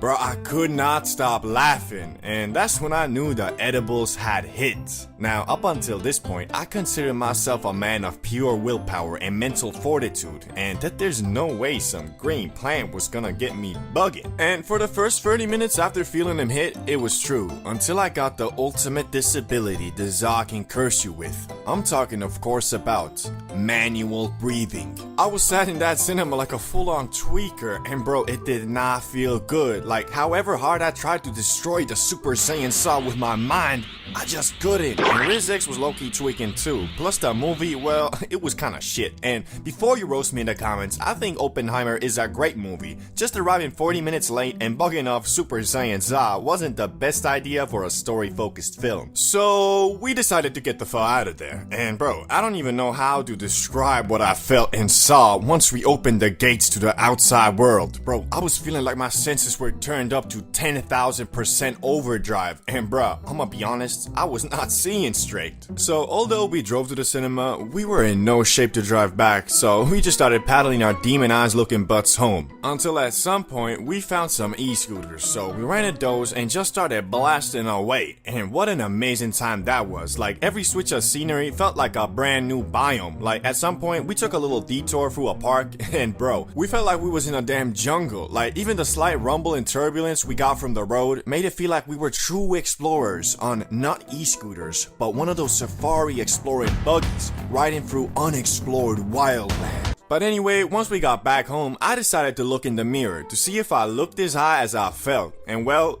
I looked more high. Like, I didn't even know your eyes can get that red, but there they were, looking like the eyes of the damn devil himself. Speaking of getting high AF, we doing a smoke sesh on the Discord on Sunday, where it's mine and your job to get absolutely bedazzled and just chill the fuck out. Anyway, link for the disc will be in the pinned comment, so make sure you join and pull up on the sesh. Anyway, back to me looking in the mirror. As I looked in the mirror and saw nothing but an empty vessel wandering the wrong plane of existence staring back, I got a bit frightened, cause man, I swear, my reflection was not moving in sync with me yet again. But this time, it was even worse, cause I was like 4 times higher than I was when I first did edibles. So what happened next, you might be wondering? I was bugging out, looking like an uncooked steak, and I couldn't focus on anything longer than 1 second. Well, I went to sleep. Cause one good thing I will say about the trip, the comfortability I felt in my bed was unlike anything I've ever felt before. My blanket was just a perfect temperature, my mattress the perfect fit, and my pillow the perfect place to lay your head. And because of that, and I'm not exaggerating on this, the very second I closed my eyes, I was asleep. Well, not like deep sleep, but nap sleep. Anyway, after closing my eyes, in about 3 minutes, I was completely knocked out. And well, I slept so much like a baby, I actually believe the Za manipulated my very core and reverted my cells and body shape to that of when I was 3 months old, to enable me to get the full experience of sleeping like a baby. Only problem was though, as I woke up like literally 10 hours later, I was still high AF. Not like can't see straight high, but like just hit the BONG high. To be honest, I was just amazed, cause I knew if we had smoked that amount of Za we put in the cookies, we might have been really lit, but nothing like we were from the cookies. And after that day, I have now learned my lesson that actual strong edibles are more comparable to mushrooms than normal bud. Have you ever been baked and thought, damn bruh, I'm bored? Yeah, me neither, but here are my 5 favorite things to do that just mix perfectly with being high. Number 1, munching. Obviously, this one's a no-brainer, but I gotta mention it. Who doesn't love buying a whole birthday cake and a 20-piece chicken nugget special, then proceeding to annihilate your whole daily calorie intake in about 20 minutes? And the crazy part is that I let my body digest that kilogram of munch for like 30 minutes and I'm right back to hungry again. There is the risk of overeating and getting a stomach ache, which can really ruin your high, but that's pretty easily avoidable with the OP skill called jugging water.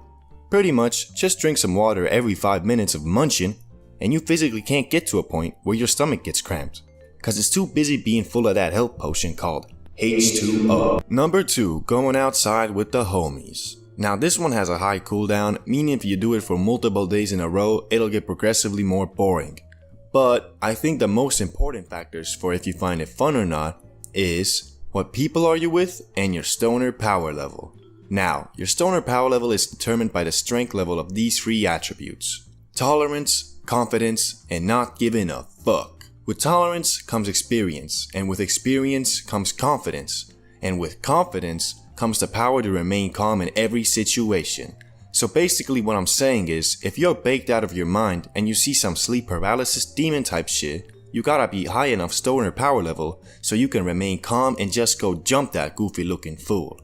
Overall, this is a high risk, high reward activity, as if something crazy happens, you'll probably remember that night for the rest of your life. But if nothing interesting occurs, at the end of it, you'll be regretting not staying home and having a munch session.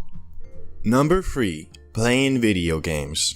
This one is something that mixes quite well with being baked, cause a lot of times after a few puffs of that sweet magic hash, you get real tired. But nobody wants to just go to sleep and waste their high, so now you got 2 options. Lay on your bed and watch the day fly by, or get on Discord with the boys and play some. Whatever really, you're baked, man. Every game feels like playing Call of Duty Modern Warfare for the first time. And bro, on God, I be playing Valorant and be having some cyborg eagle focus. Out here hitting clip after clip, feeling like I'm Shroud out here in these lobbies. All that being said, the best thing about gaming on the moon is that you literally never get tilted. Or I don't know if it's just me, but I can be on a 5-game losing streak, on the verge of getting D-ranked. All the homies are arguing in the voice chat, and I'm just like, hey yo, guys, chill. We got the next one. We just gotta play as a team, that's all. Shut up, dumbass, you're the one who keeps bottom fragging. Number 4. Watching comedy movies or stand-up comedy. This used to be one of my favorites, but man, I've watched every good comedy movie that's ever been produced. Honestly, I've watched most of the bad ones too. A new thing I've been recently discovering though is stand-up comedy. And to be fair, it's good, but it just don't have the same it factor that something like the OG Pineapple Express had back in the day. That could be just a nostalgia talking, but I remember watching it when I was like 14 and it was just a straight banger. Crazy part is, I wasn't even high. One thing though that stand-up comedy got that movies don't is that you don't have to focus on it to understand. Cause at some point anything you watching just kinda becomes background noise to your thoughts. And it's good if you can shift in and out of focus while still understanding what's going on. Hey bro, you good? You kinda just been staring at the wall for an hour. Yeah man, I'm good. Just thinking, that's all. Quick tip before we move on to number 5. Adam Sandler. This man only makes bangers. He's just incapable of missing, especially if you get baked before watching him.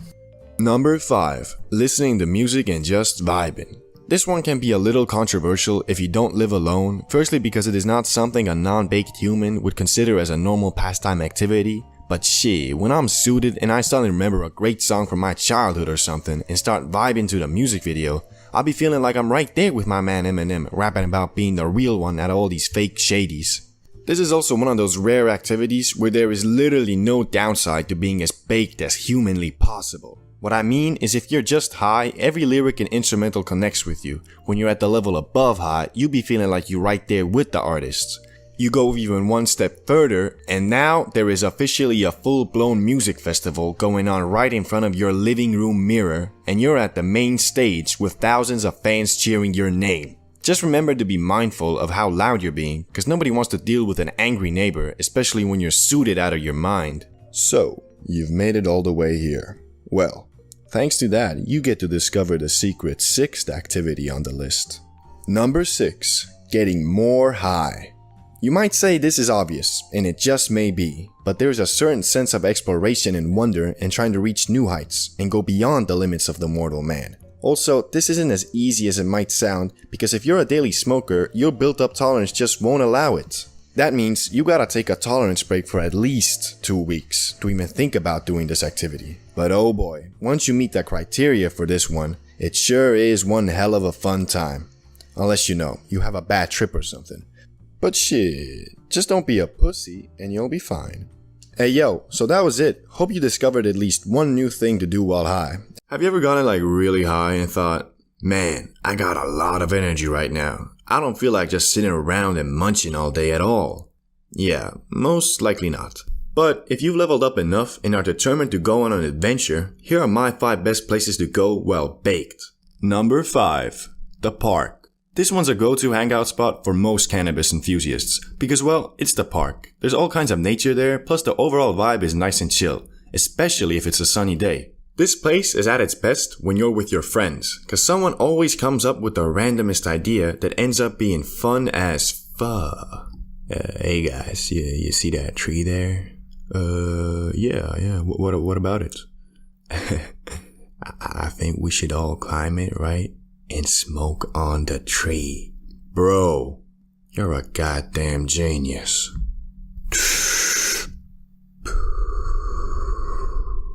Man, this is nice, isn't it?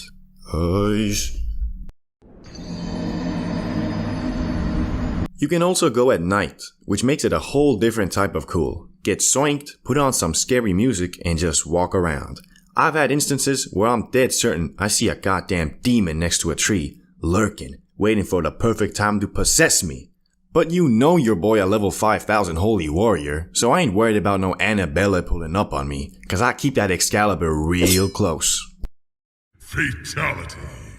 Number 4. The zoo. You ever look at some lions right in the eye, daring them to come get you, cause you can take them easy? Well, it's pretty fun cause the devil's lettuce makes every thought so significant and you really do start believing stuff like, hey bro, I'm telling you, the lion pulls up, boom, jump out the way, bang, liver punch, front flip on it, neck snap, easy. You're way too high, man. There's obviously so much more to do than pretending you can take on lions, like looking at elephants, looking at turtles, looking at crocodiles. Okay, so the activities pretty much boil up to just looking at animals. But shit, it's pretty fun. Don't hate on the zoo, you fool. Number 3. A water park. This one has a special place in my heart because I have always loved water parks ever since I was a kid. They're all the fun of an amusement park, but way shorter lines and you actually know where you are. Unlike a theme park which takes a freaking PhD in geography to navigate. Anyway, the one problem with this place is you gotta get your high just right. You smoke too much and you'll get overwhelmed and tired. You smoke too little, well, then you'll probably be thinking that you should have smoked more all day. But when you get that right, it's fun to the max. Cause man, I'll be feeling like a kid again. Oh boy, can't wait to go down the red slide. Bro, that's the kid slide. I told you, Daniel, I want to go down the red slide, understand? Number 2, the cinema. Kind of an obvious one. But then again, I know a lot of people who say they're too scared to go high, cause they think they'll get paranoid or something. I was like that a little bit too at first, but now I be getting baked beyond comprehension and start doing the most. Sneaking in food and drinks, putting my feet up on the seat in front of me, munching like a maniac, stuff like that. One thing though I do recommend is go to a low-key movie, meaning a movie that isn't blockbuster or has been in the cinema for a while. Cause most of the times they're close to 0 people in those ones, meaning you pretty much have a private cinema, so no one will be mad if you start chatting with your homies or munching like a madman that hasn't eaten in 3 weeks.